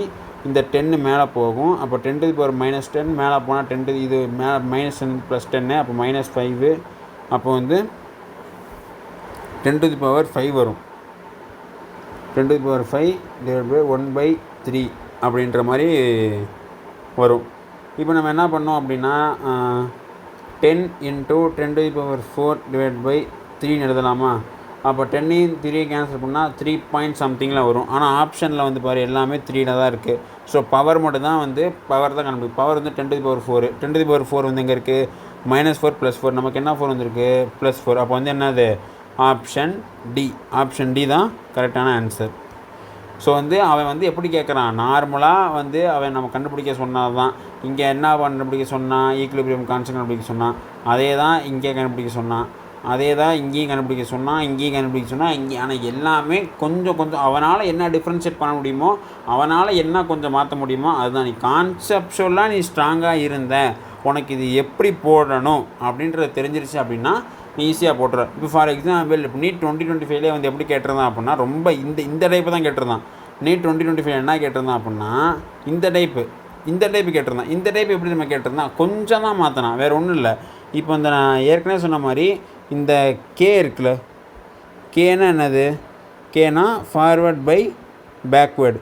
அவன் இந்த மாதிரி ஃபார்வர்டு பேக்வேர்டு வந்து கிரேட்டர் தான் எத்தனையோ ஒரு எக்ஸ் டேர்ம் கொடுத்தான்.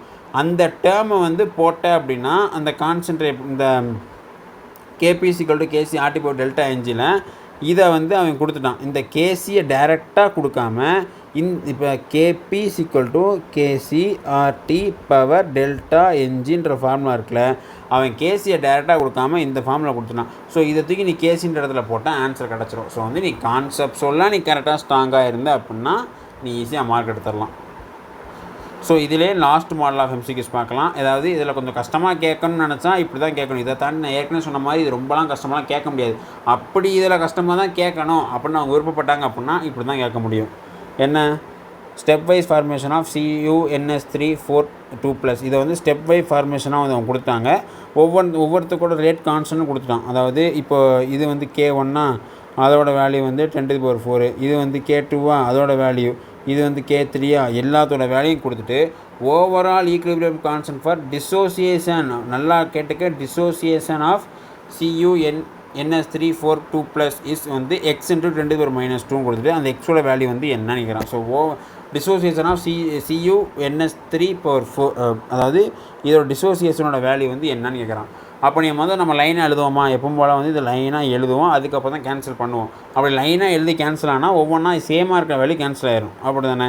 அப்போ வந்து NS3 இங்கே இருக்குது, இதுவும் கேன்சல் ஆகுமா, ஆகும். இங்கே NS3 2 இருக்குது, இங்கேயும் 2 இருக்குது, இதுவும் கேன்சல் ஆகுமா, ஆகும்.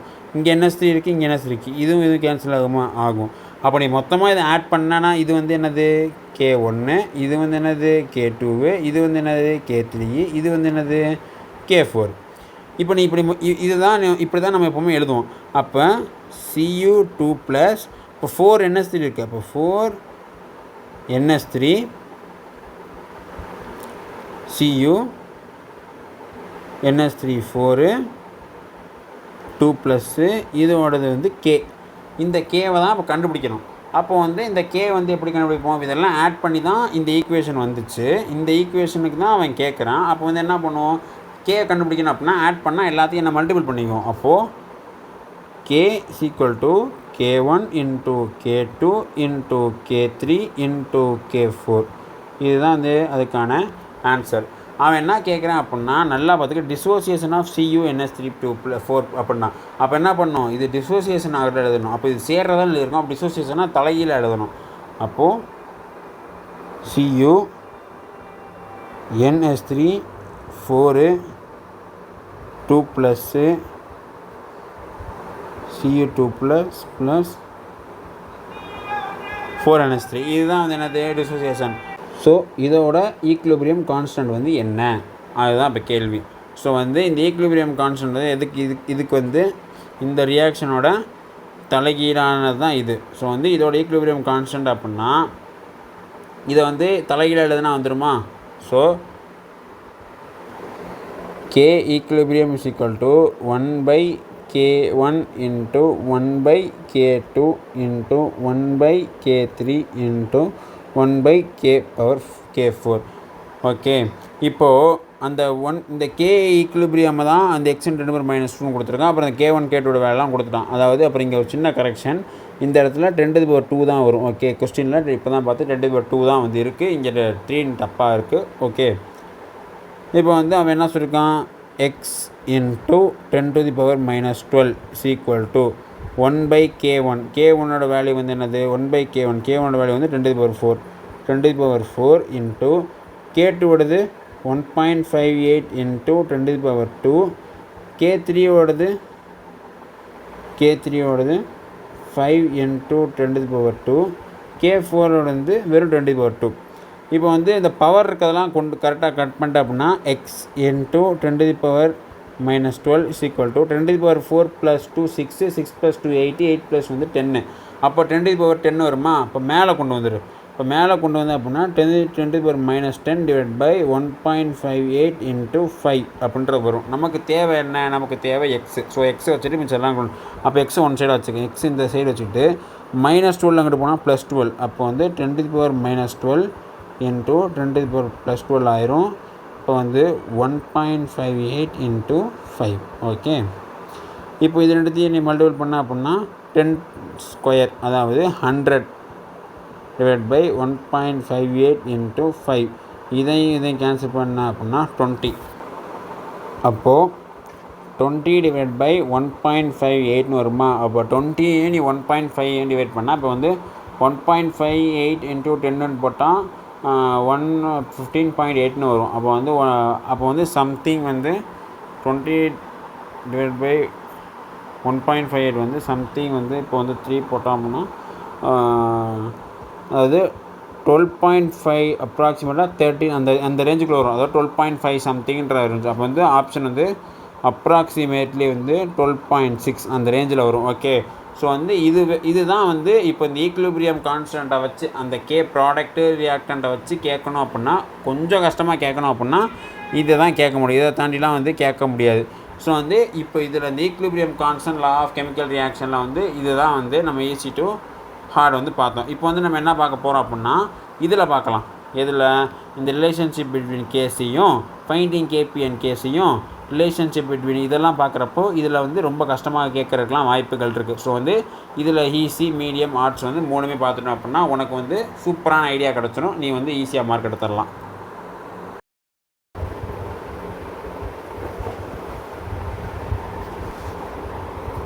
ஸோ வந்து ஃபஸ்ட்டு நம்ம அதை பார்த்து முடிச்சிடலாம். ஓகேவா? இது வரைக்கும் பார்த்துட்டோமா? நம்ம வந்து இப்போ வந்து ஈக்லிபிரியம் கான்ஸ்டண்ட்டை பற்றி உனக்கு வந்து எல்லா ஐடியாவும் கிடச்சிருச்சு. இப்போ நம்ம என்ன பார்க்க போகிறோம் அப்படின்னா கேபி அண்ட் கேசி, அதாவது relationship between KP and KC. Okay, அப்புறம் வந்து ரிலேஷன்ஷிப் பிட்வீன் பார்த்துடலாம். அதுக்கப்புறம் எப்படி வந்து கேபியும் கேசியும் இண்டிவிஜுவலாக ஃபைண்ட் பண்ணுறது அதை பற்றியும் வந்து நம்ம பார்த்துடலாம். ஓகேவா? கேபி வந்து கேட்டாங்க அப்படின்னா இப்போ நம்ம கேசி அப்படின்னா கான்சன்ட்ரேஷன் எழுதுகிறோம்ல. இப்போ வந்து ஃபார் எக்ஸாம்பிள் இப்போ வந்து ஒரு ரியாக்ஷன் கொடுத்துட்டு for A + 2B 3C + D இப்படி கொடுத்தானுங்க அப்படின்னா இதோட நம்ம என்ன பண்ணுவோம்? இது இப்போ வந்து இதோட கேசி கேட்டானுங்கன்னா நம்ம என்ன பண்ணுவோம் தெரியுமா? கான்சன்ட்ரேஷன் எழுதுவோம். அதாவது KC = C concentration of C power cube, அப்புறம் வந்து என்னது கான்சன்ட்ரேஷன் ஆஃப் D, அதே மாதிரி concentration of B square concentration of A. இதுதான் வந்து என்னது கேசிக்கு எழுதுவோம். இதுவே கேபினா ப்ரெஷர் டேர்ம்ஸ் எழுதுவோம். இதை கான்சன்ட்ரேஷன். ஸோ இதுக்கு கேபின்னு கேட்டால் எப்படி தெரியுமா எழுதுவோம்? ஸோ கேபி கேட்டால் எப்படி தெரியுமோ? பார்ஷியல் ப்ரெஷர் ஆஃப் C, அப்புறம் வந்து மேலே வந்து பவர் 3 இன் ஈக்லிபிரியம், அடுத்து வந்து partial pressure of D at equilibrium divided by partial pressure of B at equilibrium partial pressure of A at equilibrium. இதுதான் வந்து எழுதுவோம். பார்ஷியல் ப்ரெஷர், அதாவது பார்ஷியல் ப்ரெஷர் அப்படின்னா வந்து என்ன அப்படின்னா இப்போ பார்ஷியல் ப்ரெஷர் ஆஃப் ஏ அப்படின்னா mole fraction of A into total pressure at equilibrium. அதாவது பார்ஷியல் ப்ரெஷர்னா total pressure into mole fraction. இது சம்மு சால்வ் பண்ணுறப்போ நீ ஈஸியாக புரிஞ்சிடும். ஸோ கேபி அப்படின்னா நான் இன் டேர்ம்ஸ் ஆஃப் கான்சன்ட்ரேஷனில் எழுதுனா கேசி வரும். கேபினா இன் டேர்ம்ஸ் ஆஃப் பார்ஷியல் ப்ரெஷரில் வரும். ஸோ இது ரெண்டுத்துக்கும் இடையில் ஒரு ரிலேஷன் இருக்கான்னு கேட்டால் இருக்குது. அந்த ரிலேஷன் தான் ஃபேமஸான ரிலேஷன். என்ன ரிலேஷன் அப்படின்னா KP = KCRT power delta ng. Okay, delta ng அப்படின்னா வேறு ஒன்றும் இல்லை. டெல்டா என்ஜி அப்படின்னா number of moles of gaseous product minus அதே மாதிரி number of mole of gaseous reactant. So வந்து இதுதான் வந்து டெல்டா என்ஜி. ஸோ இதை வச்சு தான் இந்த இப்போ என்ன பண்ண போகிறோம்? கொஸ்டின்ஸ் வந்து ஈஸி, மாடரேட், டிஃபிகல்ட்னு சால்வ் பண்ணிட்டு போகிறோம். ஸோ ஃபஸ்ட்டு வந்து என்ன பண்ண போகிறோம்னா ரிலேஷன்ஷிப் பிட்வீன் வச்சு கேட்டுடலாம். ஸோ ரிலேஷன்ஷிப் பிட்வீனை வச்சு டேரெக்டாக தான் கேட்பாங்க. அதை பெருசாக ரொம்ப கஷ்டமாலாம் கேட்க முடியாது. ஸோ வந்து எப்படி கேட்பாங்க அப்படின்னா இப்படி தான் கேட்க முடியும். For the reaction Fe2 + N அப்புறம் வந்து 3/2H2 2FeS and NS3 இதுதான் வந்து கொடுத்துட்டோம். அப்போ KP = KC எழுதணும். ஸோ வந்து நமக்கு என்ன ஃபார்முலா என்ன தெரியும்? KP = KC RT power ΔNG. இது வந்து என்னது? இதுக்கான ஃபார்முலா நமக்கு தெரியும். ஓகே, ΔNGனா வந்து என்ன சொன்னேன்? Number of mole gaseous product minus reactant சொன்னோன்னா. ஸோ ப்ராடக்ட்டில் வந்து கேசியஸ் ப்ராடக்ட் வந்து என்னென்ன இருக்குது? 1 இது வந்து இல்லை, இது வந்து ரியாக்டண்ட்டு சாலிடு. ஸோ வந்து மைனஸ் கேசியஸ் ரியாக்டண்ட் 3/2. ஓகே, அப்போ மேலேயும் கீழே 2ஆல் மல்டிபிள் பண்ணோம்னா 2 - 3/2 -1/2. ஓகே, அப்போது KP = KC RT -1/2. இந்த ஆப்ஷன் இருக்கா? KP = KC RT -1/2. இந்த ஆப்ஷன் இல்லை. அப்போ என்ன பண்ணோம் அப்படின்னா KP KC -1/2 கீழே கொண்டு வந்தால் +1/2. அப்போது KC = KP RT பவர் 1/2.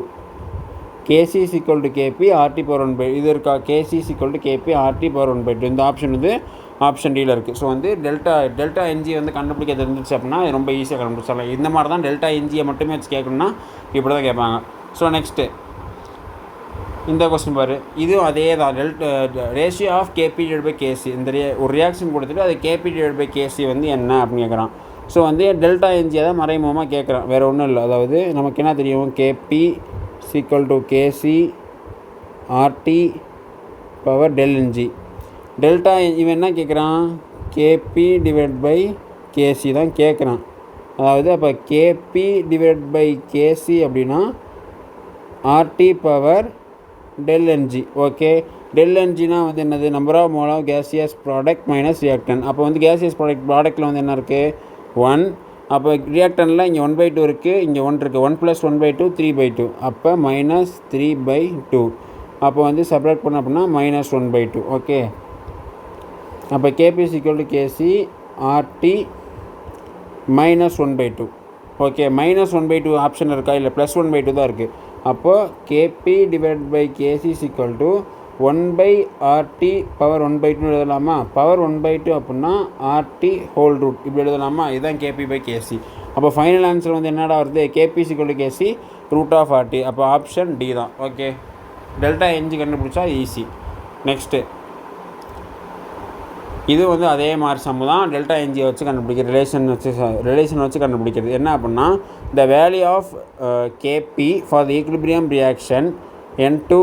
இந்த ரியாக்ஷனோட KPயோட வேல்யூ வந்து அட் 288 கெல்வினில் வந்து 479.9. KC of the reaction at same temperature is. அதாவது KP வேல்யூ கொடுத்து KC வந்து என்ன அப்படின்னு கேட்குறானுங்க. ஸோ வந்து KPக்கும் KCக்கும் உள்ள relation KP = KC RT power ΔNG. இது நம்ம எல்லாத்துக்குமே தெரியும். அவன் என்னென்ன கொடுத்துட்டான்? KP கொடுத்துட்டான். KPயோட வேல்யூ வந்து என்னது?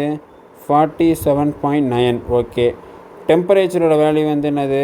டெம்பரேச்சர் வந்து 288. ஓகே, ஆரோட வேல்யூ வந்து 0.08. ஓகே, நமக்கு வந்து KP கிடச்சிருச்சு, KC கிடச்சிருச்சு. KC கேட்குறான், R கொடுத்துட்டான், T கொடுக்குறான். அப்போ வந்து நமக்கு வந்து டெல்டா என்ஜி கண்டுபிடிச்சா போகுது. டெல்டா என்ஜி வந்து என்னது? Delta ng number of mole of gaseous product வந்து என்னது? 2 - 1 = 1. ஓகேவா? அப்போ இப்போ நம்ம KC தானே வேணும். அப்போ KCயை மட்டும் ஒன் சைடில் வச்சுட்டு KP சார்னா ஒரே டைம் கொண்டு வந்துடும். அப்போது KC = KP/RT. ஏன்னா டெல்டா என்ஜின் வந்து 1. ஓகே, KPயோட வேல்யூ வந்து என்னது? 47.9. ஆரோட வேல்யூ 0.08. Tவோட வேல்யூ வந்து என்னது? 288 கெல்வின். ஓகே, 288. ஓகேவா? இப்போ வந்து 288 மல்டிபிள் பண்ணு. 288 மல்டிபிள் பண்ணால் 88 64. 88 மல்டிபிள் பண்ணால் 64. ஸோ இல்லை நம்ம வந்து ஏன்னா இப்படி பண்ணலாம். அதாவது 48ன்னு வச்சுக்க. 8 × 288 × 10⁻². அப்படி தானே? ஓகே, இப்போ வந்து இதை கேன்சல் பண்ண அப்படின்னா 2 டேபிளில் கேன்சல் பண்ண அப்படின்னா இது வந்து 2, இது 4, இது வந்து இது 1 4 4 கரெக்டாக, இது 1 4 4, இது வந்து 24 கரெக்டாக. இப்போ இதையும் கேன்சல் பண்ணால் 3. ஓகே, அப்போ கீழே இருக்க 2 ஒரு மைனஸ் மேலே போனால் 100. அப்போ 3 × 100 / 144.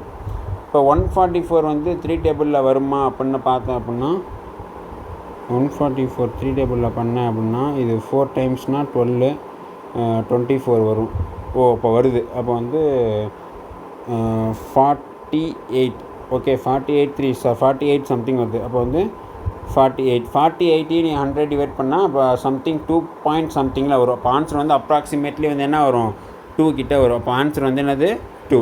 அப்போ வந்து கேபிசிக்கல் கேசின்ற ரிலேஷன் உனக்கு தெரிஞ்சு அப்படின்னா டக்கு ஆன்சரை போட்டு ஈஸியாக கொண்டு வந்து வேலையை முடிச்சிடலாம். ஓகேவா, இதுதான் வந்து கேபியை வச்சு கேட்டால் இப்படி தான் கேட்கலாம். இப்போ நம்ம என்ன பண்ணலாம் அப்படின்னா கேபி கேசி இண்டிவிஜுவலாக கேட்டால் எப்படி கேட்கலான்றதை பார்க்கலாம். ஓகேவா, இப்போ அவங்க என்ன கொடுத்துருக்காங்க, PCl5 dissociated as, இப்போ டிசோசியேட் ஆகுது. Okay, 5 mol of PCl5 and placed in 200 liter okay vessel எடுத்துருக்கோம், which contain 2 mol of N2 and it's maintained at 600 K. Equilibrium pressure வந்து 2.46. ஈக்குலிபிரியம் கான்ஸ்டன்ட் வந்து KP ஃபார் டிசோசியேட். அதாவது கேபியோட value வந்து என்ன, ஒரு reaction கொடுத்துட்டான். ஓகே, நம்ம கேபியோட ஃபார்முலா முதல் என்ன தெரியும், கேபி அப்படின்னா partial pressure of Cl3, partial pressure of Cl3, அடுத்து partial pressure of Cl2 divided by partial pressure of PCl3, partial pressure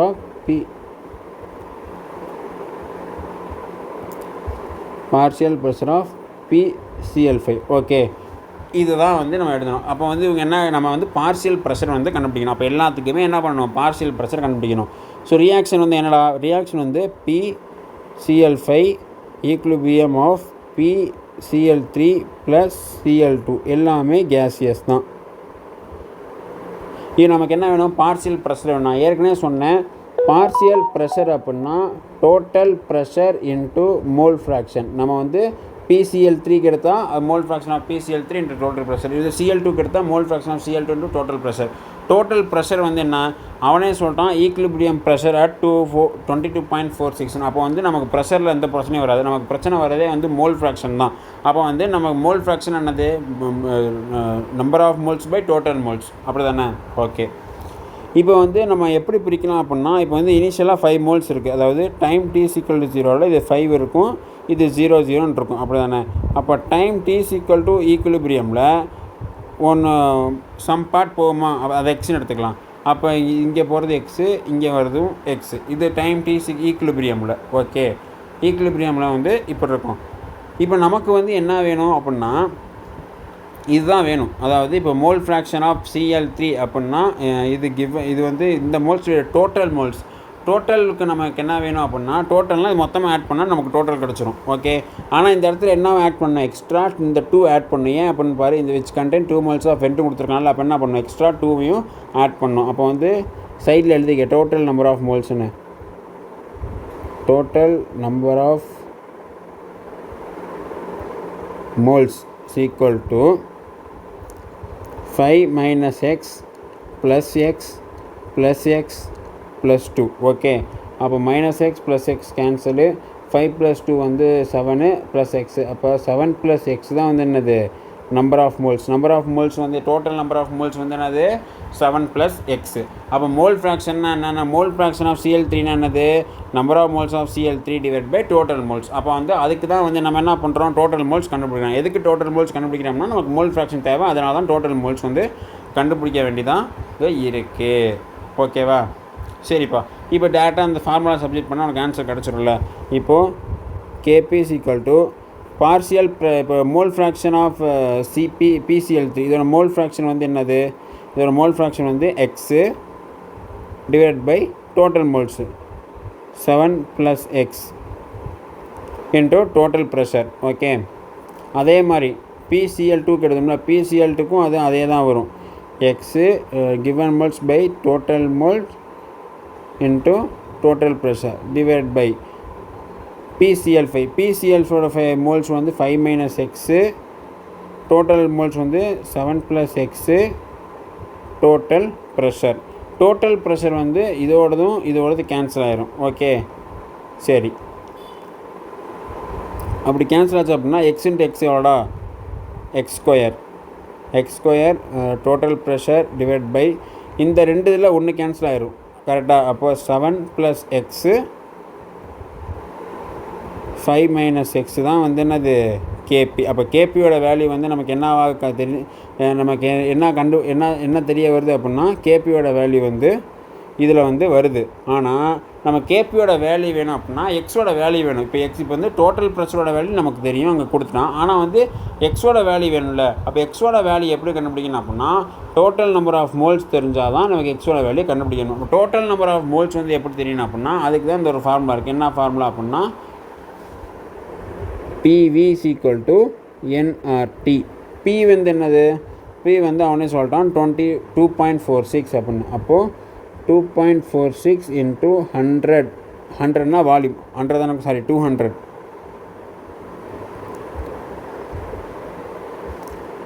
2.46 × 200 divide by R வந்து 0.08. Tவோட வேல்யூ வந்து என்னது, Tவோட வேல்யூ வந்து 600.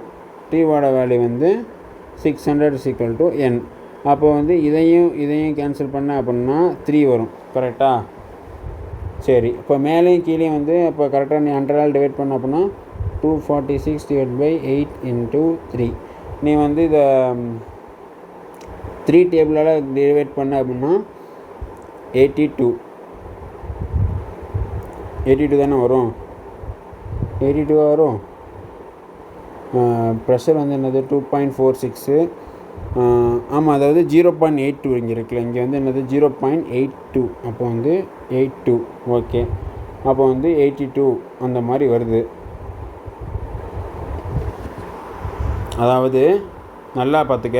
இப்போ வந்து இப்போ மேலே கீழே 100 டிவைட் பண்ண அப்படின்னா, இங்கே 100னா 2 டெசிமல் தள்ளி வைக்கணும், இங்கே 4 6. அப்போ வந்து 246 டிவைட் பை இங்கே வந்து 2 டெசிமல் தள்ளி வச்சோன்னா 8.2 × 3. அப்போ இதையும் கேன்சல் பண்ண அப்படின்னா 82. அப்போ இதையும் கேன்சல் பண்ணால் 10. அப்போ நம்பர் ஆஃப் மோல்ஸ் வந்து என்ன வருது அப்படின்னா 10. இந்த 10 இங்கே சப்ஜெக்ட் பண்ண அப்படின்னா 10 = 7 + x. அப்போ எக்ஸோட வேல்யூ வந்து என்னது 3. ஓகே, அப்போ எக்ஸோட வேல்யூ வந்து என்ன கிடச்சிருச்சு, 3 கிடச்சிருச்சு. அப்போ 3 இங்கே சப்ஜெக்ட் பண்ண அப்படின்னா x² வந்து 3² வந்து 9. டோட்டல் ப்ரெஷர் என்னது 2.46 டிவைட் பை 7 + x. அதாவது 7 + 3 வந்து என்னது 10 × 5 - x. x வந்து 3. 5 - 3 வந்து என்னது 2. அப்போ இதையும் கேன்சல் பண்ண அப்படின்னா 1.23. 1.23 × 9 வந்து இப்போ 1.23 × 9 வந்து 27 / 2. இப்போ 9 2s are 18. 18 + 2 வந்து 20. மறுபடியும் இங்கே ஒரு 2. 9 2 வந்து 11. சரி, 9. 11 + 2 வந்து 11. 11.07. அப்போ வந்து 11.07 டிவைட் பை 10. அப்போ வந்து 1.107. இதுதான் வந்து என்னது கேபியோட வேல்யூ. ஸோ கேபியோட வேல்யூ வந்து என்னன்னு கேட்டால் என்ன சொல்லுவேன், 1.1 வந்து 1.107. ஸோ வந்து இதுதான் வந்து என்னது கேபியோட வேல்யூ. அப்போ வந்து உனக்கு என்ன தெரியணும் அப்படின்னா, கேபினா உனக்கு இந்த ஃபார்முலா தெரியும். ஃபார்முலா என்ன போடுவோம், பார்ஷியல் ப்ரெஷர்னு போடுவோம். பார்ஷியல் ப்ரெஷர்னால் டோட்டல் ப்ரெஷர் வந்து ஒரு மேட்ரே இல்லை. எந்த இடத்துல ஒரு மேட்ராக வரும் அப்படின்னா, இப்போ நார்மலாக ஒரு சம்மனா நம்ம என்ன போடுவோம், கேபி அப்படின்னா. கேபினா நம்ம டேரெக்டாகவே பார்ஷியல் ப்ரெஷர் வந்து அவனுக்கு கொடுத்துருவானுங்க. மோல் ஃப்ராக்ஷனில் வந்து இந்த மாதிரிலாம் வராது. 5 - x இங்கே 2லாம் வராது. ஈஸியாக தான் இருக்கும். ஆனால் வந்து இது கொஞ்சம் கஷ்டமான சமயம். அப்படின்னா நம்ம எக்ஸ் கண்டுபிடிக்க வேண்டியதாக இருக்குது, நம்பர் ஆஃப் மோல்ஸ் கண்டுபிடிக்க வேண்டியதாக இருக்குது. ஸோ இதெல்லாம் கண்டுபிடிக்கிறப்ப வந்து உனக்கு எல்லா கான்செப்ட்டும் இதில் புரிஞ்சிருக்கும். ஸோ இதே மாதிரி நெக்ஸ்ட் லெவல் ஆஃப் எம்சிக்யூஸ் வந்து பார்க்கலாம் பாரு. இப்போ இது கொஞ்சம் ஈஸியான சம்மு. இது வந்து கொஞ்சம் ஈஸியான சம். என்ன அப்படின்னா, இந்த கெமிக்கல் ரியாக்ஷன் ஒரு ரியாக்ஷன் கொடுத்துட்டு இனிஷியல் கான்சன்ட்ரேஷன் ஆஃப் பி வந்து 1.5 டைம்ஸ் ஆஃப் ஏன்னு கொடுத்துட்டான். சரி, பட் த கான்சன்ட்ரேஷன் வந்து ஏபி வந்து ஈக்குலிபிரியமில் வந்து concentration of AB equal equilibrium constant of chemical reaction. Equilibrium constant KC வந்து என்ன அப்படிங்கிறான். அப்போ கேசி என்ன, கேசி அப்படின்னா concentration of C square concentration of D divide by concentration of B square concentration of A. அப்போ நமக்கு என்ன வேணும், கான்சன்ட்ரேஷன் வேணும். இங்கே வந்து அவன் பாட்டுக்கு என்ன சொல்லிட்டு போயிட்டான், a + 2b 2c + d. அவன் என்ன சொல்கிறான் அப்படின்னா, இப்போ நமக்கே என்ன தெரியும், டைம் t = 0 ரியாக்டன்ட் தான் இருக்கும். இப்போ வந்து இது வந்து a அப்படின்னா இது வந்து 1.5 டைம்ஸ் அதிகமாக இருக்கும். 1.5 டைம்ஸ் அப்படின்னா 1.5 டைம்ஸ் ஆஃப் a. அப்போ இது 0 இதுதான் க்ளூவாக கொடுத்துருக்கான். அப்போ நம்ம இங்கே கொண்டு வரணும் அப்படின்னா நம்ம எப்பவும் போல் ஈக்குலிபிரியம்னா வந்து என்ன பண்ணணும், கொஞ்சம் நேரம் கழிச்சு வந்து ரியாக்ட் ஆகும், அதெல்லாம் போட்டு நம்ம கண்டுபிடிக்கணும். ஓகே, இப்போ வந்து இப்படி இருக்குது அப்படின்னா கொஞ்ச நேரத்தில் வந்து என்ன ஆகும், time t = ஈக்குலிபிரியமில் a - x 1.5a - 2x இங்கே என்னது 2x ஆகும், இங்கே x ஆகும். ஸோ வந்து இப்படி தான் வந்து என்னது ஈக்குலிபிரியமில் வந்து சப்ஸ்டிட் ஆகும். நமக்கு அடிஷ்னலாக ஒரு க்ளூ வந்து என்ன கொடுத்துருக்கான் அப்படின்னா, equilibrium concentration of a and b are found to be equal. அதாவது ஈக்குலிபிரியம் கான்சன்ட்ரேஷன் ஏவும் பியும் வந்து ஈக்குலிபிரியமில் கான்சன்ட்ரேஷன் வந்து ஈக்குவல் அப்படின்னு கொடுத்துட்டான். ஓகே, அப்போ வந்து இது என்ன ஈக்குவல்னு எடுத்துக்கலாமா, a - x கீழே நான் தனியாக எழுதுகிறேன், a - x = 1.5a - 2x. அப்போ 2 இங்கிட்டு கொண்டு வந்தேன்னா x = 1.5 - a வந்து 0.5a. அதாவது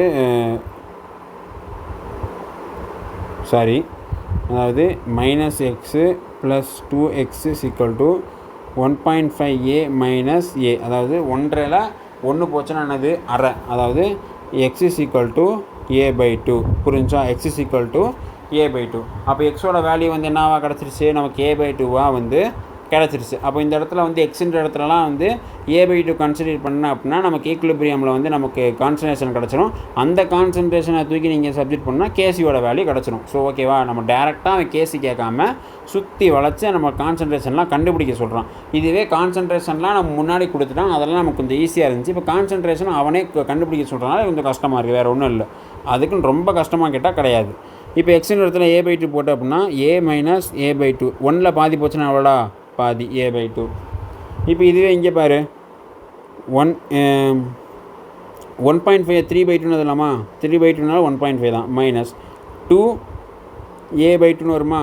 அப்போ 3a/2ல் 2a/2 போச்சுன்னா எவ்வளோ வந்து, அதாவது 3a/2ல் 2a/2 வச்சுன்னா a/2 தானே, 3a - 2a/2. அப்போ வந்து என்னது, வெறும் a/2. ஓகே, நெக்ஸ்ட்டு இப்போ வந்து இங்கே வந்து மைனஸ்லாம் இல்லை. அப்போ 2x எக்ஸுன்ற இடத்துல a/2 போடணும். அப்போ வந்து என்னது 2a/2 போட்டால் இந்த 2 கேன்சல் a வரும். ஓகே, இந்த x தான் இருக்குது. அப்போ எக்ஸுன்ற இடத்துல என்ன ஆகும், a/2. ஓகேவா, அப்போ நீ அழகாக க்ளீனாக சப்ஜெக்ட் பண்ணால் உனக்கான ஆன்சர் கிடச்சிரும். ஓகே, அப்போது kc = a × a/2 / a/2 whole square a/2. அப்போ a/2 கேன்சல் ஆயிரும். அப்போ kc = வேறு எதுவும் நம்ம, அதாவது kc = இங்கே a, அப்போ வந்து a/a² அப்படின்னு வருமா. அப்போ வந்து இந்த 4 மேலே போச்சு அப்படின்னா 4. அப்போ a/a², ஏவும் கேன்சல் ஆகிரும். அப்போ 4/a இங்கே ஏவே கொடுக்கலையே. ஸோ அப்போ ஏதோ இடத்துல நம்ம ஏ வந்து நம்ம சப்ஸ்டியூட் பண்ணாமல் இருந்திருக்கோம். சாரி, அதாவது இங்கே இதுவும் a² தானே. அப்போ a²னால் இங்கேயும் a² தான் வரும். அப்போ வந்து இந்த a² இந்த a² கேன்சல் ஆகிரும். அப்போ கேசியோட வேல்யூ வந்து 4 தான். அப்போ ஆப்ஷன் 4 தான். ஓகேவா, அப்போ நமக்கு கேசினா நமக்கு கான்சன்ட்ரேஷன் போடணும்னு தெரியும். கான்சன்ட்ரேஷன் வந்து அவங்க என்ன கொடுக்கல, நம்ம என்ன இனிஷியலாக மோல்ஸ் கொடுத்துருக்காங்க, அதை வச்சு நம்ம ஈக்குலிபிரியமை வந்து பிரிப்போம்ல, இந்த ஈக்குலிபிரியம் வச்சு பிரித்து நமக்கு வந்து கரெக்டாக எழுத தெரியணும். அதுவுமே வந்து இப்படி பிரித்ததுக்கப்புறமும் நமக்கு என்ன பண்ண தெரியணும், இந்த மாதிரி அந்த கொஸ்டினில் கொடுத்த க்ளூ வச்சு எக்ஸை கண்டுபிடிச்சி அந்த எக்ஸை இங்கே அப்ளை பண்ணி அந்த கான்சன்ட்ரேஷனை எடுத்து சப்ஜெக்ட் பண்ணால் ஆன்சர் கிடச்சிரும். ஓகேவா, இதுதான் வந்து real answer. So next question என்னென்னு பாரு.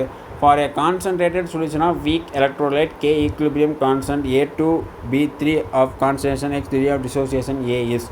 அதாவது ஃபார் எ வீக் எலக்ட்ரோலைட்னு கொடுத்துட்டு அதோட டிகிரி ஆஃப் டிசோசியேஷன் வந்து என்ன அப்படின்னு கேட்குறான். அப்போ வந்து டிசோசியேஷன் நம்ம பண்ணணும். அப்போது A2B3 இதை டிசோசியேஷன் பண்ண என்ன ஆகும்?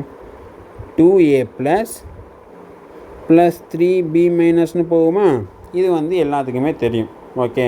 ஆனால் வந்து நமக்கு வந்து என்ன கே ஈக்குலிபிரியம் இதுதான் கேட்குறான். அதாவது என்ன கேட்குறான் அப்படின்னா ஈக்குலிபிரியம் கான்ஸ்டன்ட் கேசி தான் கேட்குறான்.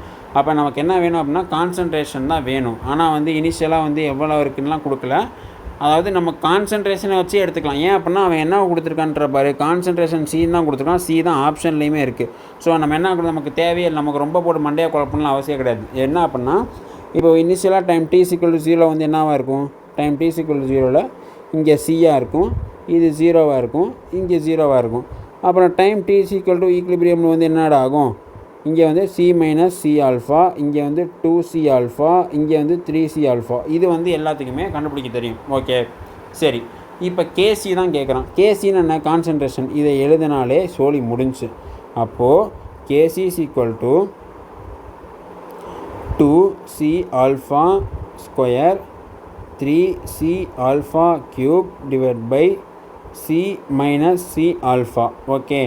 இந்த C - C ஆல்ஃபா இருக்குல்ல, C - C ஆல்ஃபாவை நான் வந்து இப்போ சியை காமனாக எடுத்துகிட்டேன் அப்படின்னா 1 - ஆல்ஃபான்னு எழுதலாம்ல? எழுதலாம். அப்போ வந்து இந்த இடத்துல நான் 1 - சியை காமனாக எடுத்துகிட்டு எழுதிக்கிறேன். சியை காமனாக எடுத்துகிட்டு 1 - ஆல்ஃபான்னு எழுதிக்கிறேன். சரி. இப்போ மேலே இருக்கலாம் ஸ்கொயர் பண்ண அப்படின்னா 4C² ஆல்ஃபா ஸ்கொயர். இப்போ இதை க்யூப் பண்ண அப்படின்னா 27C³ alpha cube / C 1 - alpha K equilibrium. Okay.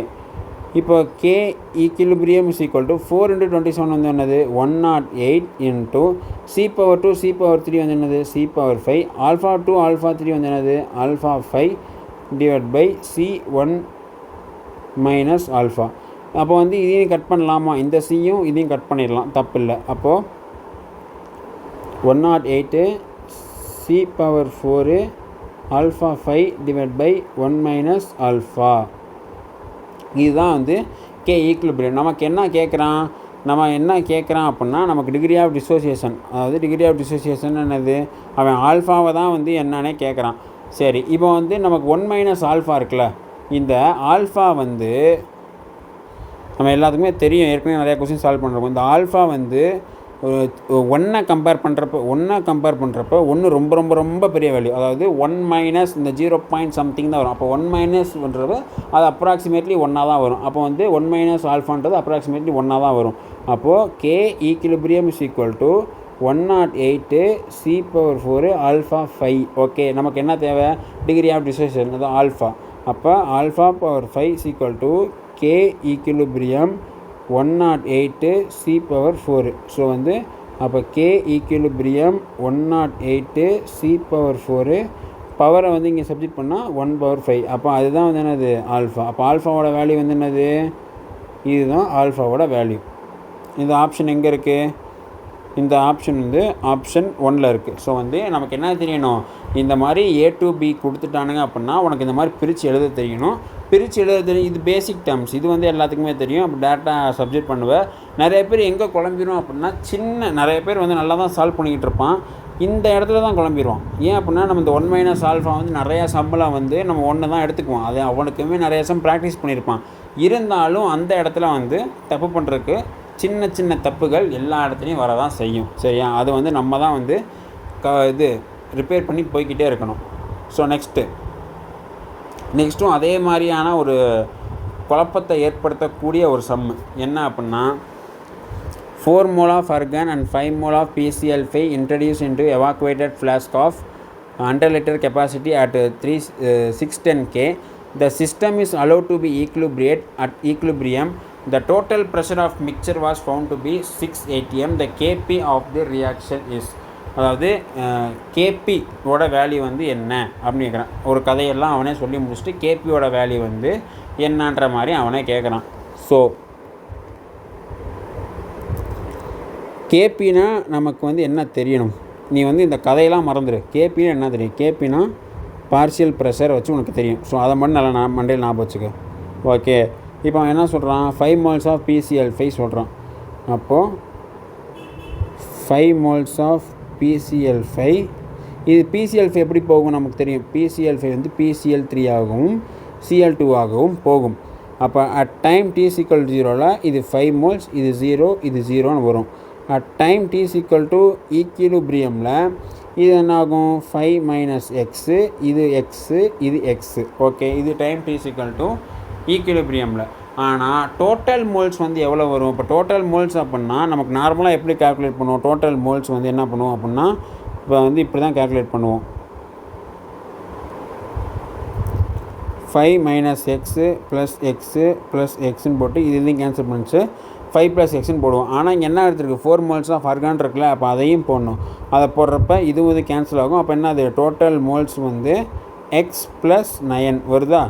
Total moles வந்து என்னது, x + 9. சரி, இப்போ நம்ம கேபி வேணும். கேபி வேணும் என்ன அப்படின்னா, மோல் ஃப்ராக்ஷன் என்ற டோட்டல் ப்ரெஷர். ப்ரெஷரை வந்து கொடுத்துருந்த டோட்டல் ப்ரெஷரு, மோல் ஃப்ராக்ஷன் நமக்கு ஈஸியாக கண்டுபிடிச்சிடலாம்.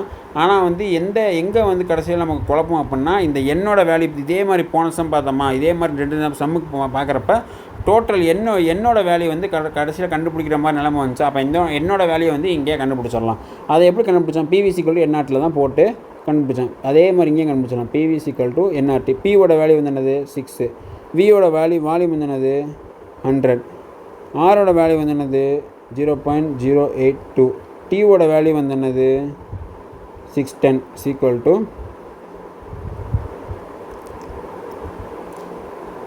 n. ஓகே, அப்போது 600 வருமா, வரும். அப்போ இதையும் டிவைட் பண்ணால் உனக்கான ஆன்சர் வரும்.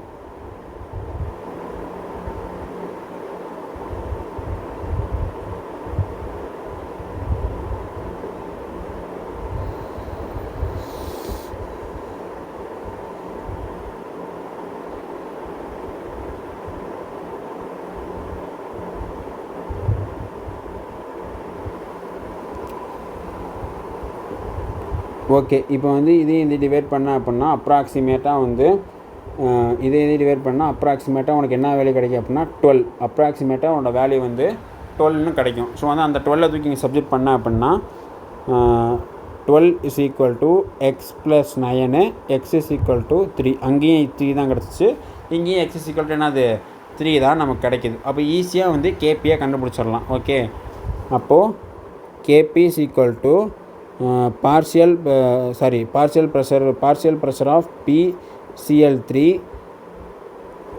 into partial pressure of Cl2 divided by partial pressure of PCl5. partial pressure என்னது, total pressure into mole fraction. அப்போ mole fraction of PCl3 into total pressure.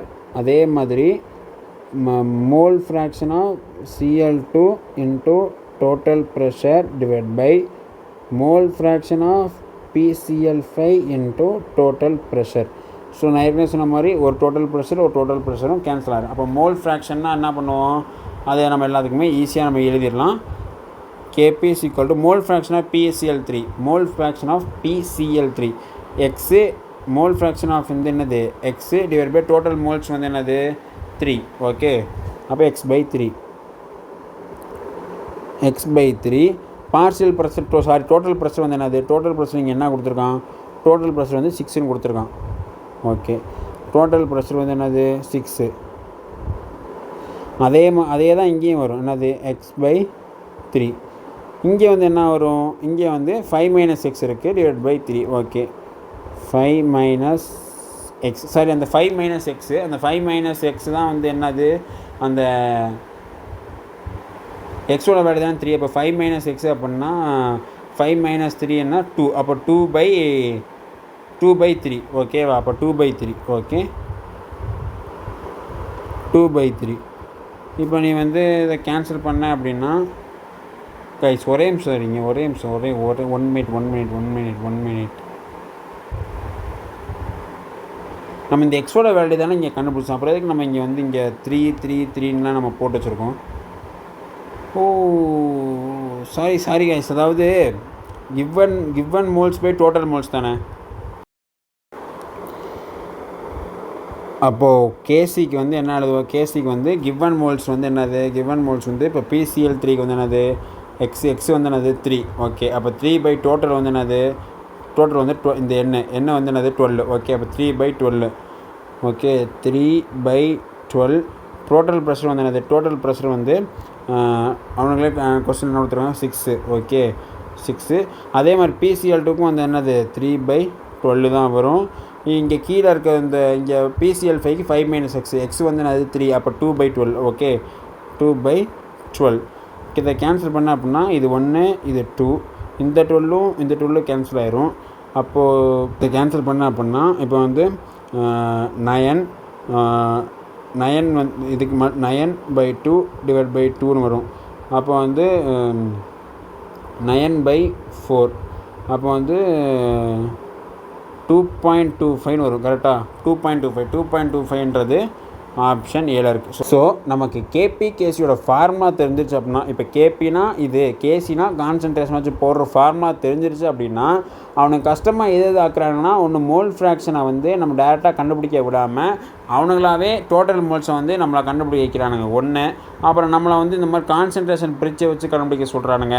இல்லைனா அந்த டோட்டல் ப்ரெஷரை வந்து PV = NRTயில் வந்து அவனுக்கு கண்டுபிடிக்க சொல்கிறாங்க. ஸோ வந்து இந்த ப்ரெஷர் அவனுக்கு மிஞ்சி போனால் ப்ரெஷர்லேயே இந்த மோல் ஃப்ராக்ஷனே விளாடுற மாதிரி தான் இருக்குது. ஸோ வந்து நீ என்ன பண்ணுற, அந்த கேசியோட ஃபார்முலாவும் நல்லா படித்து இந்த மாதிரி நல்ல 4-5 கொஸ்டின்ஸ் வந்து இந்த டேரெக்டாக இப்போ வந்து இதெல்லாம் வந்து டேரெக்டாக ஃபார்முலா பேஸ்டு இல்லை இந்த மாதிரியான சம்ஸை வந்து நீ ப்ராக்டிஸ் பண்ண அப்படின்னா உனக்கு கொஞ்சம் ஈஸியாக இருக்கும். ஸோ வந்து இந்த மாதிரியான கொஸ்டின்ஸ்லாம் வந்து நிறையா வந்து கேட்கறதுக்கான வாய்ப்புகள் இருக்குது. ஸோ வந்து ஓகேவா, இப்போ வந்து நம்ம என்ன பண்ணலாம் அப்படின்னா நெக்ஸ்ட் டாபிக் வந்து என்னது, லீச் ஆர்டிரியல் பிரின்சிபல். ஓகே, அந்த டாபிக் போயிடலாம்.